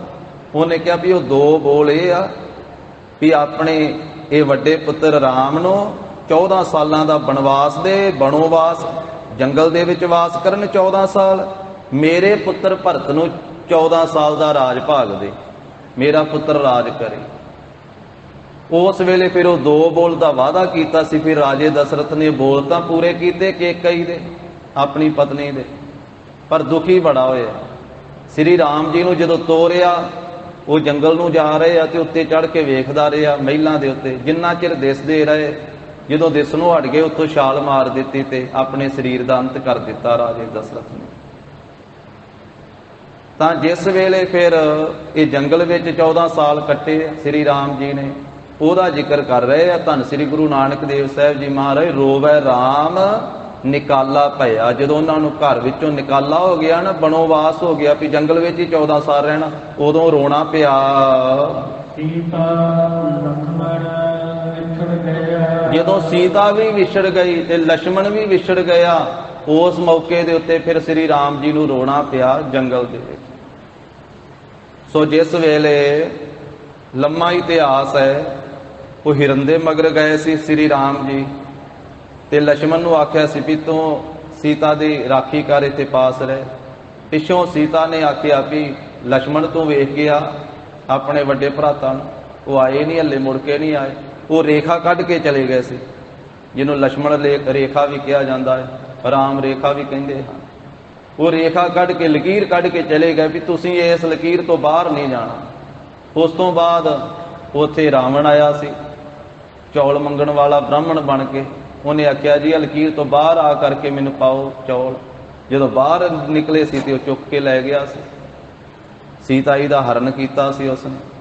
ਤਾਂ ਉਸ ਮੌਕੇ ਦੇ ਉੱਤੇ ਜਦੋਂ ਸੀਤਾ ਦਾ ਵਿਛੋੜਾ ਪਿਆ ਸੀ, ਬਾਅਦ ਵਿੱਚ ਜੰਗ ਯੁੱਧ ਹੋਇਆ, ਜਦੋਂ ਲక్ష్మణ ਮੂਰਛਾ ਖਾ ਗਏ ਸੀ, ਤਾਂ ਉਸ ਮੌਕੇ ਤੇ ਕਹਿੰਦੇ ਕਿ ਸ੍ਰੀ ਰਾਮ ਜੀ ਨੂੰ ਵੀ ਰੋਣਾ ਪਿਆ। ਇਹ 10 ਸਿਰਾਂ ਵਾਲਾ ਜਿਸ ਨੂੰ ਰਾਵਣ ਆਖਿਆ ਜਾਂਦਾ, 10 ਸਿਰਾਂ ਵਾਲਾ। ਕਈ ਤਾਂ ਕਹਿੰਦੇ ਵੀ 10 ਸਿਰਾ ਜਿੰਨਾ ਉਹਦੇ ਦਿਮਾਗ ਵਿੱਚ ਗਿਆਨ ਸੀ ਇੰਨਾ। ਔਰ ਐਸਾ ਲਿਖਿਆ ਹੋਇਆ ਹੈ ਵੀ ਇਸ ਨੇ ਸ਼ਿਵ ਜੀ ਦਾ ਉਪਾਸ਼ਕ ਸੀ, 10 ਵਾਰੀ ਆਪਣਾ ਸਿਰ ਵੱਢ ਕੇ ਭੇਟ ਕੀਤਾ ਸੀ ਤੇ ਵਾਰ-ਵਾਰ ਸ਼ਿਵ ਜੀ ਨੇ ਇਸ ਨੂੰ ਸਿਰ ਦਿੱਤਾ ਸੀ, ਫਿਰ ਤਾਂ ਵੀ 10 ਸਿਰਾਂ ਵਾਲਾ ਇਹਨੂੰ ਕਿਹਾ ਜਾਂਦਾ ਸੀ। ਜਿਸ ਵੇਲੇ ਇਹਦੀ ਲੰਕਾ ਗਵਾਚ ਗਈ, ਸ੍ਰੀ ਰਾਮ ਜੀ ਨੇ ਜਾ ਕਰਕੇ ਲੰਕਾ ਦਾ ਇਹ ਤਬਾਹੀ ਕੀਤੀ। ਜਿਸ ਵੇਲੇ ਸੀਤਾ ਨੂੰ ਵਾਪਸ ਲੈ ਕਰਕੇ ਆਏ, ਸਰਬ ਸੋਇਨ ਕੀ ਲੰਕਾ ਹੋਤੀ ਰਾਵਣ ਸੇ ਅਧਿਕਾਈ, ਕਹਾ ਭਇਓ ਦਰ ਬਾਂਧੇ ਹਾਥੀ ਖਿਣ ਮਹਿ ਭਈ ਪਰਾਈ, ਰੋਵੈ ਦਹ ਸਿਰ। ਉਸ ਵੇਲੇ 10 ਸਿਰਾਂ ਵਾਲਾ ਇਹ ਰਾਵਣ ਵੀ ਰੋਇਆ ਜਦੋਂ ਲੰਕਾ ਗਵਾਚ ਗਈ। ਇਸ ਲਈ ਲੰਕਾ ਦਾ ਵੀ ਇਤਿਹਾਸ ਬੜਾ ਲੰਮਾ। ਇਹ ਸ਼ਿਵ ਜੀ ਨੇ ਬਣਾਈ ਸੀ ਲੰਕਾ। ਪਾਰਵਤੀ ਨੇ ਸ਼ਿਵ ਜੀ ਨੂੰ ਆਖਿਆ ਕਿ ਭੋਲੇਨਾਥ ਆਪਾਂ ਪਹਾੜਾਂ ਤੇ ਹੀ ਰਵਾਂਗੇ, ਕੋਈ ਘਰ ਬਣਾ ਲਈਏ ਆਪਾਂ। ਉਹਨੇ ਕਿਹਾ ਵੀ ਨਹੀਂ, ਆਪਣੇ ਭਾਗਾਂ 'ਚ ਇਤਨਾ ਹੀ ਆ ਜਪ ਤਪ ਕਰਨਾ, ਬੰਦਗੀ ਕਰਨੀ। ਘਰ ਵਾਲੀ ਖਹਿੜੇ ਪੈ ਗਈ ਮਾਈ ਪਾਰਵਤੀ। ਉਹਨੇ ਕਿਹਾ ਵੀ ਨਹੀਂ ਭਗਵਾਨ ਜੀ ਬਣਾਓ ਘਰ। ਕਹਿਣ ਲੱਗਾ ਠੀਕ ਹੈ, ਕਾਰੀਗਰ ਨੂੰ ਬਣਾ ਲੈਨੇ, ਬੁਲਾ ਲੈਨੇ। ਦੇਵਤਿਆਂ ਦੇ ਕਾਰੀਗਰ ਨੂੰ ਬੁਲਾਇਆ, ਬਾਬੇ ਵਿਸ਼ਕਰਮੇ ਨੂੰ ਬੁਲਾ ਲਿਆ। ਆ ਬੇਨਤੀ ਕੀਤੀ ਜੀ ਘਰ ਬਣਾ ਦਿਓ ਸਾਡਾ। ਕਹਿਣ ਲੱਗੇ ਵੀ ਦੱਸੋ ਕਿੱਥੇ ਬਣਾਈਏ? ਕਹਿੰਦੇ ਜੀ ਸਮੁੰਦਰ 'ਚ ਬਣਾ ਦਿਓ। ਕਹਿੰਦੇ ਨਕਸ਼ਾ ਬਣਾ ਦਿਓ। ਤੇ ਸ਼ਿਵ ਜੀ ਨੇ ਫਿਰ ਉਹ ਟੇਢਾ ਜਿਹਾ ਵਿੰਗਾ ਜਿਹਾ ਨਕਸ਼ਾ ਬਣਾ ਦਿੱਤਾ ਤੇ ਬਾਬੇ ਵਿਸ਼ਕਰਮੇ ਨੇ ਫਿਰ ਉਹ ਲੰਕਾ ਬਣਾ ਦਿੱਤੀ, ਸੋਨੇ ਦਾ ਘਰ ਬਣਾ ਕੇ ਦੇ ਦਿੱਤਾ, ਉਹਨੂੰ ਲੰਕਾ ਕਹਿੰਦੇ। ਫਿਰ ਮਾਈ ਪਾਰਵਤੀ ਕਹਿੰਦੀ ਵੀ ਹੁਣ ਲੋਕੀ ਘਰ ਬਣਾ ਕਰਕੇ ਤੇ ਵਿੱਚ ਤਿਉਹਾਰ ਕਰਦੇ ਆ, ਬਾਅਦ ਵਿੱਚ ਰਹਿائش ਕਰਦੇ, ਤੇ ਆਪਾਂ ਵੀ ਕੋਈ ਚੱਠ ਕਰੀਏ, ਕੋਈ ਸੱਦੀਏ, ਦੇਵਤਿਆਂ ਨੂੰ ਸੱਦੀਏ, ਹੋਰ ਲੋਕਾਂ ਨੂੰ ਸੱਦੀਏ, ਇੱਥੇ ਕੋਈ ਲੰਗਰ ਪਾਣੀ ਕਰੀਏ। ਉਤਸ਼ਾਹ ਕਰੀਏ, ਲੰਕਾ ਬਣਾਈ, ਆਪਾਂ ਘਰ ਬਣਾਇਆ ਵਾ। ਤਾਂ ਫਿਰ ਉਸ ਵੇਲੇ ਸਾਰੇ ਦੇਵਤੇ ਸੱਦੇ ਗਏ ਤੇ ਸਾਰੇ ਲੋਕਾਂ ਨੂੰ ਸੱਦੇ ਗਿਆ। ਉਹਨਾਂ ਦੇ ਵਿੱਚ ਕਹਿੰਦੇ ਕਿ ਰਾਵਣ ਦਾ ਪਿਤਾ ਵਿਸਰਬਾ ਮੁਨੀ ਉਹ ਵੀ ਆਇਆ। ਜਿਸ ਵੇਲੇ ਰਾਵਣ ਦਾ ਪਿਤਾ ਵੀ ਆਇਆ ਤੇ ਲੰਗਰ ਪਾਣੀ ਸਾਰਿਆਂ ਨੂੰ ਛਕਾ ਕੇ ਤੇ ਦਾਨ ਦਸ਼ਨਾ ਦਿੱਤੀ ਬ੍ਰਾਹਮਣਾਂ ਨੂੰ। ਜਦੋਂ ਬ੍ਰਾਹਮਣ ਦੀ ਵਾਰੀ ਆਈ ਨਾ, ਰਾਵਣ ਦੇ ਪਿਤਾ ਬ੍ਰਾਹਮਣ ਦੀ ਵਾਰੀ, ਤੇ ਸ਼ਿਵ ਜੀ ਨੇ ਪੁੱਛਿਆ ਵੀ ਦੱਸੋ ਪੰਡਤ ਜੀ, ਤੁਹਾਨੂੰ ਕਿਹੜੀ ਦਸ਼ਨਾ ਦਈਏ? ਮੂੰਹ ਮੰਗੀ ਦਿਆਂਗੇ। ਉਹਨੇ ਕਿਹਾ ਮੂੰਹ ਮੰਗੀ? ਹਾਂ। ਉਹਨੇ ਕਿਹਾ ਫਿਰ ਲੰਕਾ ਹੀ ਦੇ ਦੇ। ਕਹਿੰਦਾ ਲੈ ਪਾਰਵਤੀ, ਹੁਣ ਲੰਕਾ ਇਹਨੂੰ ਦਈਏ ਤੇ ਆਪਾਂ ਚੱਲ ਗਏ ਫਿਰ ਪਹਾੜਾਂ ਦੇ ਉੱਤੇ। ਲੰਕਾ ਫੇਰ ਉਹਨੂੰ ਦੇ ਦਿੱਤੀ, ਰਾਵਣ ਦੇ ਪਿਤਾ ਨੂੰ। ਆਪ ਫੇਰ ਪਹਾੜਾਂ ਤੇ ਜਾ ਕੇ। ਤਾਂ ਇਹ ਰਾਵਣ ਦੇ ਪਿਤਾ ਨੇ ਇਹ ਲੰਕਾ ਲਈ ਸੀ ਇਸ ਤਰੀਕੇ ਦੇ ਨਾਲ ਦਸ਼ਨਾ ਦੇ ਵਿੱਚ। ਤਾਂ ਕੁਬੇਰ ਵੀ ਇਹਦਾ ਭਰਾ ਹੈ, ਰਾਵਣ ਦਾ, ਵਿਸਰਬੇ ਦਾ ਪੁੱਤਰ। ਤੋ ਇਸ ਤਰੀਕੇ ਨਾਲ ਫਿਰ ਰਾਵਣ ਨੇ ਆਪਣੇ ਭਰਾ ਨੂੰ ਤਾਂ ਉੱਥੋਂ ਕੱਢ ਦਿੱਤਾ ਤੇ ਰਾਵਣ ਆਪ ਰਹਿਣ ਲੱਗ ਪਿਆ ਸੀ। ਜਿਸ ਵੇਲੇ ਸੀਤਾ ਨੂੰ ਲੈ ਕਰਕੇ ਗਿਆ, ਫਿਰ ਸ੍ਰੀ ਰਾਮ ਜੀ ਗਏ ਤਾਂ ਉਹਨਾਂ ਨੇ ਜਿਸ ਵੇਲੇ ਤੀਰਾਂ ਦੇ ਨਾਲ ਰਾਵਣ ਨੂੰ ਉਡਾ ਦਿੱਤਾ। ਤੇ ਇਸ ਤਰੀਕੇ ਨਾਲ ਪਹਿਲਾਂ ਹਨੂਮਾਨ ਨੇ ਜਾ ਕੇ ਲੰਕਾ ਨੂੰ ਸਾੜਿਆ ਸੀ। ਉਹਦਾ ਜ਼ਿਕਰ ਕਰ ਰਿਹਾ ਵੀ ਜਦੋਂ ਲੰਕਾ ਗਵਾਚ ਗਈ ਨਾ ਤੇ ਫਿਰ ਰਾਵਣ ਵੀ ਰੋਇਆ। ਜਦੋਂ ਰਾਵਣ ਦੀ ਮੌਤ ਹੋਈ ਨਾ ਤੇ ਇਹਦੇ ਘਰ ਵਾਲੀ ਮਦੋਦਰੀ ਸ੍ਰੀ ਰਾਮ ਜੀ ਦੇ ਪਾਸ ਆਈ ਕਿ ਸਾਡੀ ਰੋਹ ਰੀਤ ਵਿੱਚ ਸਾਡਾ ਜਦੋਂ ਕੋਈ ਸਾਡੀ ਕੁਲ ਦੇ ਵਿੱਚ ਕੋਈ ਪ੍ਰਾਣੀ ਚੜ੍ਹਾਈ ਕਰ ਜਾਂਦਾ ਹੈ ਨਾ ਤੇ ਉਹਦੇ ਮੂੰਹ ਦੇ ਵਿੱਚ ਸੋਨਾ ਪਾਇਆ ਜਾਂਦਾ ਹੈ, ਮੈਨੂੰ 4 ਰਤੀਆਂ ਸੋਨਾ ਦੇ ਦਿਓ। ਤੇ ਸ੍ਰੀ ਰਾਮ ਜੀ ਕਹਿਣ ਲੱਗੇ ਅਸੀਂ ਤੇ ਹੁਣ ਲੰਕਾ ਦੇ ਦਿੱਤੀ ਹੈ ਭੀਖਣ ਨੂੰ, ਹੁਣ ਭੀਖਣ ਤੋਂ ਲੈ ਲਓ। ਭੀਖਣ ਤੋਂ ਫਿਰ ਜਾ ਕੇ ਮੰਗੀ ਨਹੀਂ ਵੀ ਇਹ ਸ਼ਰੀਕਾ ਹੈ ਸਾਡਾ, ਸ਼ਰੀਕ ਤੋਂ ਥੋੜਾ ਮੰਗਾਂਗੇ ਜਾ ਕੇ। ਤੋ ਇਸ ਤਰੀਕੇ ਨਾਲ ਕਹਿੰਦੇ ਜਿਹਦੀ ਲੰਕਾ ਸੋਨੇ ਦੀ ਸੀ ਨਾ, ਅਖੀਰ ਨੂੰ ਮਰਨ ਵੇਲੇ 4 ਰਤੀਆਂ ਉਹਨੂੰ ਸੋਨਾ ਨਹੀਂ ਪ੍ਰਾਪਤ ਹੋਇਆ। ਮਹਾਰਾਜ ਕਹਿੰਦੇ ਰੋਵੈ ਦਹਿ ਸਿਰ ਲੰਕ ਗਵਾਏ, ਲੰਕਾ ਨੂੰ ਗਵਾ ਕੇ ਲੰਕਾ ਦਾ ਰਾਜਾ ਰਾਵਣ ਵੀ ਉਸ ਮੌਕੇ ਤੇ ਰੋਇਆ। ਜਿਸ ਨੇ ਸੀਤਾ ਦਾ ਹਰਨ ਕੀਤਾ ਸੀ, ਸੀਤਾ ਨੂੰ ਲੈ ਆਇਆ ਸੀ ਡਮਰੂ ਵਜਾ ਕੇ, ਬ੍ਰਾਹਮਣ ਦਾ ਭੇਸ ਧਾਰਨ ਕਰਕੇ, ਚੌਲ ਮੰਗਣ ਵਾਲਾ ਬਣ ਕੇ, ਭਿੱਖਿਆ ਮੰਗਣ ਵਾਲਾ ਭਿਖਾਰੀ ਬਣ ਕਰਕੇ ਡੋਰੂ ਵਜਾ ਕੇ ਸੀਤਾ ਨੂੰ ਲੈ ਆਇਆ ਸੀ। ਤੇ 5 ਪਾਂਡਵ, ਯੁਧਿਸ਼ਟਰ ਦੇ ਭਰਾ ਯੁਧਿਸ਼ਟਰ, ਇਸੇ ਤਰ੍ਹਾਂ ਭੀਮਸੈਨ, ਅਰਜਨ, ਸਹਿਦੇਵ, ਨਕੁਲ, ਇਹ ਜਿਹੜੇ 5 ਪਾਂਡਵ ਆ ਉਹਨਾਂ ਨੂੰ ਵੀ ਰੋਣਾ ਪਿਆ। ਕਦੋਂ ਰੋਏ? ਜਦੋਂ ਮਜ਼ਦੂਰ ਬਣ ਕੇ ਮਜ਼ਦੂਰੀ ਕਰਨੀ ਪਈ। ਕਦੋਂ ਮਜ਼ਦੂਰ ਬਣੇ? ਜਦੋਂ ਜੂਆ ਖੇਡਿਆ। ਜੂਆ ਖੇਡਣ ਦੀ ਆਦਤ ਸੀ ਤਾਂ ਜੂਆ ਖੇਡਿਆ ਤੇ ਜੂਏ ਦੇ ਵਿੱਚ ਸਭ ਕੁਝ ਹੀ ਹਾਰ ਦਿੱਤਾ। ਇੱਥੋਂ ਤੇ ਕਿ ਆਪਣੇ ਘਰ ਵਾਲੀ ਦ੍ਰੋਪਦੀ ਵੀ ਹਾਰ ਦਿੱਤੀ ਜੂਏ ਦੇ ਵਿੱਚ। ਜਦੋਂ ਜੂਏ ਦੇ ਵਿੱਚ ਹਾਰ ਦਿੱਤੀ ਨਾ ਦ੍ਰੋਪਦੀ, ਯੁਧਿਸ਼ਟਰ ਨੇ ਫਿਰ ਦੁਸ਼ਾਸਨ ਨੂੰ ਆਖਿਆ ਕਿ ਹੁਣ ਦ੍ਰੋਪਦੀ ਨੂੰ ਕੇਸਾਂ ਤੋਂ ਫੜ ਕੇ ਲਿਆ ਸਭਾ ਦੇ ਵਿੱਚ ਧਰੂ ਕੇ, ਕਿਉਂਕਿ ਹਾਰ ਦਿੱਤੀ ਸੀ ਜੂਏ 'ਚ। ਫਿਰ ਕੇਸਾਂ ਤੋਂ ਫੜ ਕੇ ਖਿੱਚ ਕੇ ਸਭਾ ਵਿੱਚ ਲਿਆਂਦੀ। ਸਭਾ ਸਾਰੀ ਲੱਗੀ ਹੋਈ ਹੈ। ਦੁਰਯੋਧਨ ਨੇ ਆਖਿਆ ਇਹਦੀ ਸਾੜੀ ਲਾ ਕੇ, ਇਹਦੇ ਬਸਤਰ ਲਾ ਕੇ ਸਾਰੀ ਸਭਾ ਦੇ ਸਾਹਮਣੇ ਨਗਨ ਕਰ ਇਸ ਨਗਨ ਕਰਨ ਲੱਗੇ ਸਾਰੀ ਸਭਾ ਦੇ ਸਾਹਮਣੇ। ਭਾਈ ਗੁਰਦਾਸ ਸਾਹਿਬ ਜੀ ਨੇ ਸਾਰਾ ਜ਼ਿਕਰ ਕੀਤਾ। ਗੁਰੂ ਗ੍ਰੰਥ ਸਾਹਿਬ ਮਹਾਰਾਜ ਜੀ ਦੀ ਬਾਣੀ ਦੇ ਅੰਦਰ ਇਹ ਜ਼ਿਕਰ ਆਇਆ। ਉਸ ਵੇਲੇ ਫਿਰ ਪਹਿਲਾਂ ਖਿਆਲ ਸੀ 5 ਪਾਂਡਵ ਵੀ ਸਭਾ ਵਿੱਚ ਬੈਠੇ ਹੋਏ ਸੀ, ਪਰ ਉਹ ਹਾਰ ਚੁੱਕੇ ਸੀ ਜੂਏ ਦੇ ਵਿੱਚ। ਹੁਣ ਉਹ ਰੱਖਿਆ ਨਹੀਂ ਸੀ ਕਰ ਸਕਦੇ, ਉਹਨਾਂ ਨੀਵੀਆਂ ਪਾ ਲਈਆਂ। ਸਾਰਿਆਂ ਵੱਲੇ ਧਿਆਨ ਕੀਤਾ ਵੀ ਮੇਰੇ ਪਤੀ 5 ਬੈਠੇ ਆ, ਇਹ ਮੇਰੀ ਰਾਖੀ ਕਰਨਗੇ। ਉਹਨਾਂ ਨੀਵੀਆਂ ਪਾ ਲਈਆਂ, ਨਹੀਂ ਰਾਖੀ ਕੀਤੀ। ਬਾਕੀਆਂ ਵੱਲੇ ਖਿਆਲ ਸੀ ਇਹ ਰਾਖੀ ਕਰਨਗੇ, ਕਿਸੇ ਨੇ ਸਭਾ ਵਿੱਚ ਬੈਠਿਆਂ ਰਾਖੀ ਨਾ ਕੀਤੀ। ਫਿਰ ਭਗਵਾਨ ਕ੍ਰਿਸ਼ਨ ਦਾ ਧਿਆਨ ਧਰਿਆ। ਫਿਰ ਕ੍ਰਿਸ਼ਨ ਭਗਵਾਨ ਦਾ ਧਿਆਨ ਧਰ ਕਰਕੇ ਉਹਨਾਂ ਨੂੰ ਯਾਦ ਕੀਤਾ। ਇੱਧਰ ਫਿਰ ਬਸਤਰ ਲਾਈ ਜਾਂਦੇ ਆ ਤੇ ਇੱਕ ਪਾਸੇ ਢੇਰ ਲੱਗ ਗਿਆ ਬਸਤਰਾਂ ਦਾ, ਪਰ ਬਸਤਰ ਸਾਰੇ ਲੱਥੇ ਨਹੀਂ। ਭਾਈ ਗੁਰਦਾਸ ਸਾਹਿਬ ਜੀ ਨੇ ਜ਼ਿਕਰ ਕੀਤਾ ਹੈ ਕਿ ਇਹਨਾਂ ਢੇਰ ਲੱਗ ਗਿਆ ਉਸ ਸਭਾ ਦੇ ਵਿੱਚ ਬਸਤਰਾਂ ਦਾ, ਪਰ ਨਗਨ ਨਾ ਕਰ ਸਕੇ। ਸ੍ਰੀ ਕ੍ਰਿਸ਼ਨ ਜੀ ਨੇ ਰੱਖਿਆ ਕੀਤੀ ਉੱਥੇ। ਹਾ ਹਾ ਭਾਈ ਸਾਹਿਬ ਜੀ ਦੀ ਬਾਣੀ ਦੇ ਵਿੱਚ ਬਚਨ ਹੈ, ਉਹ ਕਹਿੰਦੇ ਹਾ ਹਾ ਕ੍ਰਿਸ਼ਨ ਕਰੈ ਬਿਲ ਲਾਂਦੀ। ਕ੍ਰਿਸ਼ਨ ਜੀ ਦਾ ਨਾਮ ਉਚਾਰਨ ਕੀਤਾ ਉੱਥੇ ਵੀ ਮੇਰੀ ਪੈਜ ਰੱਖੋ, ਇੱਜ਼ਤ ਰੱਖੋ। ਤੇ ਫਿਰ ਲਾਜਪਤ ਰੱਖੀ। ਜਦੋਂ ਵਾਪਸ ਗਏ ਤੇ ਫਿਰ ਸ੍ਰੀ ਕ੍ਰਿਸ਼ਨ ਜੀ ਮਿਲੇ, ਆਖਿਆ ਜੀ ਤੁਸੀਂ ਪਹਿਲਾਂ ਨਹੀਂ ਰਾਖੀ ਕੀਤੀ। ਕਹਿਣ ਲੱਗੇ ਪਹਿਲਾਂ ਤੂੰ ਸਾਨੂੰ ਆਖਿਆ ਹੀ ਨਹੀਂ, ਪਹਿਲਾਂ ਤੇਰਾ ਭਰੋਸਾ ਆਪਣੇ ਪਤੀਆਂ ਉੱਤੇ ਸੀ, ਪਹਿਲਾਂ ਹੋਰਾਂ ਉੱਤੇ ਤੇਰਾ ਯਕੀਨ ਸੀ ਕਿ ਉਹ ਰਾਖੀ ਕਰਨਗੇ, ਜਦੋਂ ਸਾਨੂੰ ਤੂੰ ਆਖਿਆ ਅਸੀਂ ਉਸੇ ਮੌਕੇ ਤੇ ਰਾਖੀ ਕੀਤੀ। ਪਰਮੇਸ਼ਰ ਵਾਹਿਗੁਰੂ ਜੀ ਨੇ ਉਸ ਮੌਕੇ ਦੇ ਉੱਤੇ ਰਾਖੀ ਕੀਤੀ, ਸ੍ਰੀ ਕ੍ਰਿਸ਼ਨ ਜੀ ਦੇ ਰੂਪ ਦੇ ਵਿੱਚ ਰਾਖੀ ਕੀਤੀ। ਜਦੋਂ ਭੱਟਾਂ ਦੇ ਸਵਈਏ ਆਪਾਂ ਪੜ੍ਹਦੇ ਉੱਥੇ ਜ਼ਿਕਰ ਆਉਂਦਾ, ਬਰਾਖੋ ਦਾਸ ਭਾਟ ਕੀ ਲਾਜ, ਜੈਸੀ ਰਾਖੀ ਲਾਜ ਭਗਤ ਪ੍ਰਹਿਲਾਦ ਕੀ, ਹਰਨਾਕ ਸਿਫਾਰੇ ਕਰ ਆਜ। ਹੁਣ ਦ੍ਰੋਪਦੀ ਲਾਜ ਰੱਖੀ ਹਰ ਪ੍ਰਭ ਜੀ, ਸ਼ੀਨਤ ਬਸਤਰ ਦੀਨ ਬਹੁ ਸਾਜ। ਫਿਰ ਦ੍ਰੋਪਦੀ ਦੀ ਲਾਜ ਰੱਖੀ, ਹੈ ਪ੍ਰਭੂ ਜੀ ਤੁਸੀਂ ਉਹਦੇ ਬਸਤਰ ਉਤਾਰ ਰਹੇ ਸੀ ਸਭਾ ਦੇ ਵਿੱਚ, ਦੁਸ਼ਾਸਨ ਤੇ ਦੁਰਯੋਧਨ, ਪਰ ਤੁਸੀਂ ਬਹੁਤੇ ਸਜਾ ਦਿੱਤੇ, ਬਹੁਤੇ ਬਸਤਰ ਸਾਜ ਦਿੱਤੇ। ਉਸ ਤੋਂ ਬਾਅਦ ਫਿਰ ਇਹਨਾਂ ਨੂੰ 12 ਸਾਲ ਦਾ ਬਣੋਵਾਸ ਵੀ ਮਿਲਿਆ ਪਾਂਡਵਾਂ ਨੂੰ। 12 ਸਾਲ ਜੰਗਲ ਵਿੱਚ ਬਤੀਤ ਕਰਨੇ ਆ ਤੇ 13ਵਾਂ ਸਾਲ ਜਿਹੜਾ ਵਾ ਉਹ ਲੁਕ ਛੁਪ ਕੇ ਬਤੀਤ ਕਰਨਾ। ਜੇ 13ਵੇਂ ਸਾਲ ਵਿੱਚ ਕਿਤੇ ਦਿਸ ਪਏ ਨਾ, ਫਿਰ 12 ਸਾਲ ਹੋਰ ਕੱਟਣੇ ਪੈਣੇ। 12 ਸਾਲ ਜੰਗਲ ਵਿੱਚ ਬਤੀਤ ਕਰਕੇ 13ਵਾਂ ਸਾਲ ਇਹ ਰਾਜੇ ਵਿਰਾਟ ਦੇ ਪਾਸ ਜਾ ਕੇ ਨੌਕਰ ਰਹੇ ਸੀ, ਆਪਣੇ ਨਾਮ ਬਦਲ ਕੇ। ਦ੍ਰੋਪਦੀ ਨੇ ਵੀ ਆਪਣਾ ਨਾਮ ਬਦਲਿਆ ਸੀ, 5 ਪਾਂਡਵਾਂ ਨੇ ਵੀ ਆਪਣਾ ਨਾਮ ਬਦਲਿਆ ਸੀ। ਰਾਜੇ ਵਿਰਾਟ ਦੇ ਪਾਸ ਉਹਦੇ ਮਜ਼ਦੂਰ ਬਣ ਕੇ, ਕਾਮੇ ਬਣ ਕੇ, ਨੌਕਰ ਬਣ ਕੇ ਮਜ਼ਦੂਰੀ ਕਰਕੇ ਇਹਨਾਂ 5 ਪਾਂਡਵਾਂ ਨੇ ਆਪਣਾ ਗੁਜ਼ਾਰਾ ਕੀਤਾ। ਇਹ ਕੁਝ ਕਿਉਂ ਕਰਨਾ ਪਿਆ? ਕਿਉਂਕਿ ਜੂਆ ਖੇਲਿਆ, ਜੂਏ ਦੇ ਵਿੱਚ ਸਭ ਕੁਝ ਹਾਰ ਦਿੱਤਾ ਤੇ ਫਿਰ ਇਹਨਾਂ ਨੂੰ ਇਸ ਤਰੀਕੇ ਨਾਲ 13 ਸਾਲ ਬਤੀਤ ਕਰਨੇ ਪਏ।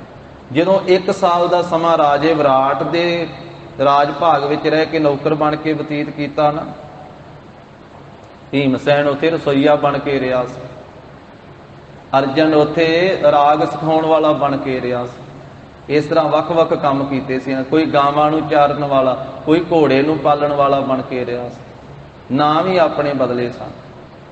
ਉੱਥੇ ਫਿਰ ਇਹ ਦ੍ਰੋਪਦੀ ਵੀ ਦਾਸੀ ਬਣ ਕੇ ਰਹੀ। ਰਾਜੇ ਵਿਰਾਟ ਦਾ ਘਰਵਾਲੀ ਦਾ ਜੋ ਭਰਾ ਸੀ ਨਾ, ਭਾਵ ਉਹਦਾ ਸਾਲਾ, ਉਹਦਾ ਨਾਂ ਸੀ ਰਾਜਾ ਕ੍ਰੀਚਕ। ਉਹ ਰਾਜਾ ਕ੍ਰੀਚਕ ਦ੍ਰੋਪਦੀ ਦੇ ਉੱਤੇ ਮੋਹਿਤ ਹੋਇਆ ਤੇ ਉਹਨੇ ਦ੍ਰੋਪਦੀ ਦੀ ਸਭਾ ਦੇ ਵਿੱਚ ਬਾਂਹ ਫੜ ਲਈ ਤੇ ਉਸ ਨੂੰ ਆਪਣੇ ਨਾਲ ਲਿਜਾਣ ਵਾਸਤੇ ਤਿਆਰ ਹੋਇਆ। ਤੇ ਬੜਾ ਬਲੀ ਸੀ ਉਹ ਕ੍ਰੀਚਕ, ਰਾਜਾ ਵਿਰਾਟ ਵੀ ਉਹਨੂੰ ਰੋਕ ਨਹੀਂ ਸੀ ਸਕਦਾ। ਉੱਥੇ ਪਾਂਡਵ ਵੀ ਬੈਠੇ ਹੋਏ ਸੀ ਸਭਾ ਦੇ ਵਿੱਚ, ਤੇ ਜਦੋਂ ਉਹਨਾਂ ਦੇ ਘਰਵਾਲੀ ਨੂੰ ਖਿੱਚ ਕੇ ਲੈ ਕੇ ਜਾ ਰਿਹਾ ਨਾ ਕ੍ਰੀਚਕ, ਤੇ ਵੇਖ ਕਰਕੇ ਵੀ ਹੁਣ ਤਾਕਤ ਵੀ ਕੋਲੇ ਹੈ, ਬਲੀ ਵੀ ਸਨ ਪੰਜੇ ਬੜੇ, ਪਰ ਘਰਵਾਲੀ ਨੂੰ ਕੋਈ ਖਿੱਚੀ ਜਾ ਰਿਹਾ ਹੈ ਤੇ ਰੋਕ ਨਹੀਂ ਸਕਦੇ। ਫਿਰ ਰੋਣਾ ਪਿਆ ਸੀ ਉੱਥੇ। ਉਹ ਜ਼ਿਕਰ ਕਰਦੇ ਮਹਾਰਾਜ ਇੱਥੇ, ਕਹਿੰਦੇ ਪਾਂਡਵ ਇੰਨੇ ਬਲੀ ਹੋਏ ਆ, ਜਦੋਂ ਵਿਰਾਟ ਰਾਜੇ ਦੇ ਮਜ਼ਦੂਰ ਬਣ ਕਰਕੇ ਉੱਥੇ ਮਜ਼ਦੂਰੀ ਕੀਤੀ ਸੀ ਤੇ ਫਿਰ ਉਹਨਾਂ ਨੂੰ ਵੀ ਰੋਣਾ ਪੈ ਗਿਆ। ਰੋਵਹਿ ਪਾਂਡਵ ਭਏ ਮਜੂਰ। ਭਾਵੇਂ ਫਿਰ ਲੰਮਾ ਇਤਿਹਾਸ ਹੈ, ਦ੍ਰੋਪਦੀ ਨੇ ਕ੍ਰੀਚਕ ਨੂੰ ਆਖਿਆ ਸੀ ਵੀ ਹੁਣ ਨਾ ਤੂੰ ਮੈਨੂੰ ਖਿੱਚ ਕੇ ਲੈ ਕੇ ਜਾ, ਜਿੱਥੇ ਤੂੰ ਆਖੇਂਗਾ ਮੈਂ ਉੱਥੇ ਆ ਜਾਵਾਂਗੀ, ਮੈਨੂੰ ਸਮਾਂ ਦੇ ਦੇ। ਉਹਨੇ ਆਖਿਆ ਵੀ ਪਾਠਸ਼ਾਲਾ ਜਿਹੜੀ ਹੈ ਜਿੱਥੇ ਸਵੇਰੇ ਬੱਚੇ ਪੜ੍ਹਦੇ, ਰਾਤ ਨੂੰ ਵਿਹਲੀ ਹੁੰਦੀ, ਉੱਥੇ ਆ ਜਾਵਾਂ। ਸਮਾਂ ਦੇ ਦਿੱਤਾ। ਉੱਥੇ ਫਿਰ ਭੀਮਸੈਨ ਗਿਆ ਸੀ ਤੇ ਕ੍ਰੀਚਕ ਨੂੰ ਮਾਰ ਕੇ ਤੇ ਉਹ ਪਾਠਸ਼ਾਲਾ ਦੇ ਸਤੀਰੀ ਦੇ ਵਿੱਚ ਹੀ ਉਹਨੂੰ ਮਾਰ ਕੇ ਉੱਤੇ ਟੰਗ ਕੇ ਆਇਆ ਸੀ ਰਾਤ ਨੂੰ। ਇਸ ਤਰੀਕੇ ਦੇ ਨਾਲ ਉਹ ਇਤਿਹਾਸ ਦੇ ਵਿੱਚ ਲਿਖਿਆ ਹੋਇਆ ਹੈ। ਪਰ ਪਾਂਡਵਾਂ ਨੂੰ ਉਸ ਮੌਕੇ ਦੇ ਉੱਤੇ ਰੋਣਾ ਪਿਆ ਜਦੋਂ ਮਜ਼ਦੂਰੀ ਕਰਨੀ ਪਈ। ਜਿਨ੍ਹਾਂ ਦੇ ਪਾਸ ਕਹਿੰਦੇ ਸੁਆਮੀ ਰਹਿੰਦੇ ਸੀ, ਹਜ਼ੂਰ ਕਹਿੰਦੇ ਜਿਨ੍ਹਾਂ ਦੇ ਹਾਜ਼ਰੀ ਦੇ ਵਿੱਚ, ਜਿਨ੍ਹਾਂ ਦੇ ਹਜ਼ੂਰ, ਜਿਨ੍ਹਾਂ ਦੇ ਨੇੜੇ ਸੁਆਮੀ, ਸੁਆਮੀ ਤੋਂ ਭਾਵ ਇੱਥੇ ਸ੍ਰੀ ਕ੍ਰਿਸ਼ਨ ਜੀ।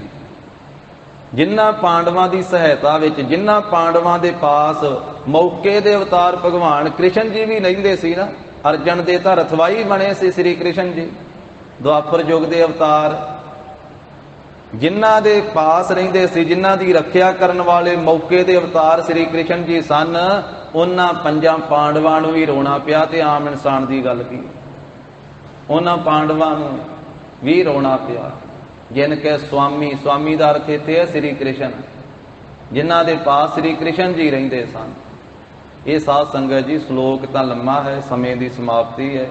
ਬਾਕੀ ਰਹਿੰਦੀਆਂ ਜੋ ਪਵਿੱਤਰ ਪੰਕਤੀਆਂ ਹਨ ਇਸ ਸ਼ਲੋਕ ਦੀਆਂ, ਅੱਗੇ ਰਾਜੇ ਜਨਮੇਜੇ ਦਾ ਜ਼ਿਕਰ ਆਉਣਾ ਹੈ ਕਿ ਰੋਵੈ ਜਨਮੇਜਾ ਹੋਏ ਗਿਆ, ਇੱਕ ਹੀ ਕਾਰਨ ਪਾਪੀ ਭਇਆ। ਇੱਕ ਹੀ ਪਾਠ ਹੈ, ਇੱਕੋ ਕਾਰਨ ਕਰਕੇ ਆਪਣੀ ਗੁਰੂ ਦੀ ਗੱਲ ਨਹੀਂ ਸੀ ਮੰਨੀ ਤਾਂ ਪਾਪੀ ਹੋ ਗਿਆ। ਰੋਵਹਿ ਸੇਖ ਮਸਾਇਕ ਪੀਰ, ਇਹ ਵੱਡੇ ਵੱਡੇ ਸੇਖ ਮਸਾਇਕ ਮਿਹਨਤਾਂ ਕਰਨ ਵਾਲੇ ਤਪਸਵੀ ਲੋਕ ਪੀਰ ਲੋਕ ਉਹ ਵੀ ਰੋਏ ਅੰਤ ਨੂੰ। ਅੰਤ ਕਾਲ ਮਤ ਲਾਗੇ ਭੀੜ, ਵੀ ਅੰਤ ਵੇਲੇ ਕਿਤੇ ਮੌਤ ਦੀ ਭੀੜ ਦੁੱਖ ਨਾ ਲੱਗੇ। ਰੋਵਹਿ ਰਾਜੇ ਕੰਨ ਪੜਾਏ, ਘਰ ਘਰ ਮੰਗੇ ਭੀਖਿਆ ਜਾਏ। ਰਾਜੇ ਵੀ ਰੋਏ ਕੰਨ ਪੜਾ ਕਰਕੇ। ਭਰਤਰੀਨਾਥ ਵਰਗੇ, ਗੋਪੀ ਚੰਦ ਵਰਗੇ ਵੀ ਕਿੱਥੇ ਰਾਜ ਭਾਗ ਕਰਦੇ ਸਾਂ, ਕਿੱਥੇ ਘਰ ਘਰ ਜਾ ਕੇ ਹੁਣ ਹੱਥ 'ਚ ਠੂਠਾ ਫੜ ਕੇ ਭਿੱਖਿਆ ਮੰਗ ਕੇ ਗੁਜ਼ਾਰਾ ਕਰਨਾ ਪੈਂਦਾ। ਕਿੱਥੇ ਭਿੱਖਿਆ ਪਹਿਲਾਂ ਆਪ ਦਿੰਦੇ ਸਾਂ ਦੂਜਿਆਂ ਨੂੰ। ਰਾਜੇ ਵੀ ਰੋਏ। ਰੋਵਹਿ ਕਿਰਪਨ ਸੰਚਹਿ ਧਨ ਜਾਏ, ਸੂਮ ਆਦਮੀ ਜਿਨ੍ਹਾਂ ਨੇ ਬੜੀ ਸੂਮਤਾ ਕਰਕੇ ਧਨ ਇਕੱਠਾ ਕੀਤਾ, ਜਦੋਂ ਚਲੇ ਜਾਂਦਾ ਫਿਰ ਉਹ ਵੀ ਰੋਏ। ਪੰਡਤ ਰੋਵੈ ਗਿਆਨ ਗਵਾਏ, ਪੰਡਤ ਜਦੋਂ ਚਰਚਾ ਕਰਦੇ ਗਿਆਨ ਜਿਹੜਾ ਹੈ ਗਵਾਚ ਜਾਂਦਾ ਹੈ, ਫਿਰ ਪੰਡਤਾਂ ਨੂੰ ਵੀ ਰੋਣਾ ਪਿਆ। ਬਾਲੀ ਰੋਵੈ ਨਾਹਿ ਪਤਾਰ, ਇਸਤਰੀ ਰੋਂਦੀ ਹੈ, ਉਹਦਾ ਪਤੀ ਨਹੀਂ ਹੈ, ਉਹਦੇ ਪਾਸ ਪਤੀ ਜਿਉਂਦਾ ਨਹੀਂ ਹੈ। ਇਹਦੀ ਸਾਰੀ ਸਾਖੀ ਕੱਲ ਨੂੰ ਬੇਨਤੀ ਕੀਤੀ ਜਾਵੇਗੀ। ਅਖੀਰ ਤੇ ਮਹਾਰਾਜ ਸਾਹਿਬ ਜੀ ਨੇ ਆਖਿਆ, ਨਾਨਕ ਦੁਖੀਆ ਸਭ ਸੰਸਾਰ, ਸਾਰਾ ਸੰਸਾਰ ਹੀ ਦੁਖੀ ਹੈ। ਕੋਈ ਕਿਸੇ ਕਾਰਨ ਕਰਕੇ ਦੁਖੀ ਹੈ, ਕੋਈ ਕਿਸੇ ਕਾਰਨ ਕਰਕੇ ਦੁਖੀ ਹੈ। ਦੁਖੀਆ ਸਭ ਸੰਸਾਰ, ਸਾਰਾ ਸੰਸਾਰ ਹੀ ਦੁਖੀ ਹੈ। ਨਾਨਕ ਪਦ ਤੇ ਵਿਸਰਾਮ ਲਾ ਕੇ ਇਹਦਾ ਉਚਾਰਨ ਕੀਤਾ ਜਾਂਦਾ, ਨਾਨਕ ਦੁਖੀਆ ਸਭ ਸੰਸਾਰ। ਕਿ ਗੁਰੂ ਨਾਨਕ ਸਾਹਿਬ ਮਹਾਰਾਜ ਕਹਿੰਦੇ ਆ ਸਾਰਾ ਸੰਸਾਰ ਹੀ ਦੁਖੀ ਹੈ। ਜੇ ਕਹਿ ਦਈਏ ਨਾ ਨਾਨਕ ਦੁਖੀਆ ਸਭ ਸੰਸਾਰ, ਫਿਰ ਅਰਥ ਹੋਰ ਬਣ ਜਾਂਦਾ। ਨਾਨਕ ਦੁਖੀਆ ਸਭ ਸੰਸਾਰ, ਮੰਨੇ ਨਾਉ ਸੋਈ ਜਿਣ ਜਾਏ, ਔਰੀ ਕਰਮ ਨਾ ਲੇਖੇ ਲਾਏ। ਮਹਾਰਾਜ ਨੇ ਆਖਿਆ ਵੀ ਜਿਹੜਾ ਨਾਮ ਨੂੰ ਮੰਨਦਾ, ਨਾਮ ਜਪਦਾ ਹੈ ਨਾ, ਉਹੀ ਜੀਵਨ ਦੀ ਬਾਜੀ ਜਿੱਤ ਕੇ ਜਾਂਦਾ ਹੈ। ਨਹੀਂ ਤੇ ਵੱਡੇ ਤੋਂ ਵੱਡੇ ਵੀ ਹਾਰ ਕੇ ਗਏ ਤੇ ਰੋਂਦੇ ਗਏ। ਔਰੀ ਕਰਮ ਨਾ ਲੇਖੇ ਲਾਏ, ਨਾਮ ਜਪਣ ਤੋਂ ਬਿਨਾਂ ਹੋਰ ਕੋਈ ਕਰਮ ਜਿਹੜੇ ਉਹ ਲੇਖੇ ਵਿੱਚ ਨਹੀਂ ਪੈਂਦੇ, ਲੇਖੇ ਵਿੱਚ ਨਹੀਂ ਲੱਗਦੇ। ਤੋ ਸਾਧ ਸੰਗਤ ਜੀ ਇਹ ਰਹਿੰਦੇ ਅੱਜ ਜੋ ਵਿਚਾਰ ਹੈ, ਰੋਵਹਿ ਪਾਂਡਵ ਭਏ ਮਜੂਰ, ਜਿਨ ਕੈ ਸੁਆਮੀ ਰਹਿਤ ਹਦੂਰ। ਇੱਥੋਂ ਤੀਕ ਆਪਾਂ ਵਿਚਾਰ ਸਾਂਝੀ ਕੀਤੀ ਹੈ। ਬਾਕੀ ਪੰਕਤੀਆਂ ਦੇ ਨਾਲ ਜੋ ਇਤਿਹਾਸ ਹੈ, ਜੋ ਸਾਖੀਆਂ ਹਨ, ਉਹ ਵੀ ਨਾਲ ਬੇਨਤੀ ਸਾਂਝੀ ਕਰਕੇ ਕੱਲ ਦੇ ਦੀਵਾਨ ਵਿੱਚ ਸਾਧ ਸੰਗਤ ਜੀ ਅਗਲੇ ਸ਼ਲੋਕ ਦੇ ਨਾਲ ਪੌੜੀ ਦੀ ਵਿਚਾਰ ਸਾਰੀ ਹੋ ਕੇ ਇਹ ਸਾਰੀ ਗੁਰੂ ਕੀ ਕਿਰਪਾ ਦੇ ਨਾਲ ਵਿਚਾਰ ਕੀਤੀ ਜਾਵੇਗੀ। ਗੁਰੂ ਕੀ ਅਗਾਧ ਬੋਧ ਬਾਣੀ ਕੀ ਵਿਚਾਰ ਸਾਂਝੀ ਕਰਦੇ ਹਾਂ। ਹੋਈਆਂ ਭੁੱਲਾਂ ਚੁੱਕਾਂ ਦੀ ਸਤਿਗੁਰੂ ਜੀ ਗੁਰ ਸੰਗਤ ਜੀ ਖਿਮਾ ਦੇਣੀ। ਸੋ ਆਰੰਭ ਵਿੱਚ ਵੀ ਜਿਵੇਂ ਬੇਨਤੀ ਕੀਤੀ ਸੀ, ਅੱਜ ਪੂਰਨਮਾਸ਼ੀ ਦਾ ਦਿਹਾੜਾ ਹੈ, ਖੰਡੇ ਬਾਟੇ ਦਾ ਅੰਮ੍ਰਿਤ ਵੀ ਸੰਚਾਰ ਹੋਣਾ ਹੈ। ਜਿਨ੍ਹਾਂ ਨੇ ਭਾਗਾਂ ਵਾਲਿਆਂ ਨੇ, ਜਿਨ੍ਹਾਂ ਨੇ ਭਾਗ ਸਾਥ ਦੇਣ, ਜਿਨ੍ਹਾਂ ਦੇ ਅੰਦਰ ਅਭਿਲਾਖਾ ਹੈ ਅੰਮ੍ਰਿਤ ਛਕਣ ਦੀ, ਉਹ ਅੰਮ੍ਰਿਤ ਅਭਿਲਾਖੀ ਸਮੇਂ ਸਿਰ ਹਾਜ਼ਰ ਹੋ ਕਰਕੇ ਗੁਰੂ ਕਾ ਅੰਮ੍ਰਿਤ ਛਕ ਕੇ ਗੁਰੂ ਦੀਆਂ ਖੁਸ਼ੀਆਂ ਪ੍ਰਾਪਤ ਕਰੋ ਜੀ। ਅਖੀਰਲੀਆਂ ਪੰਕਤੀਆਂ ਦਾ ਜਾਪ ਕਰਕੇ ਫਤਿਹ ਗਜਾਈਏ ਜੀ। ਮੰਨੇ ਨਾਉ ਸੋਈ ਜਿਣ ਜਾਏ, ਔਰੀ ਕਰਮ ਨਾ ਲੇਖੈ ਲਾਏ। ਵਾਹਿਗੁਰੂ ਜੀ ਕਾ ਖਾਲਸਾ, ਵਾਹਿਗੁਰੂ ਜੀ ਕੀ ਫਤਿਹ।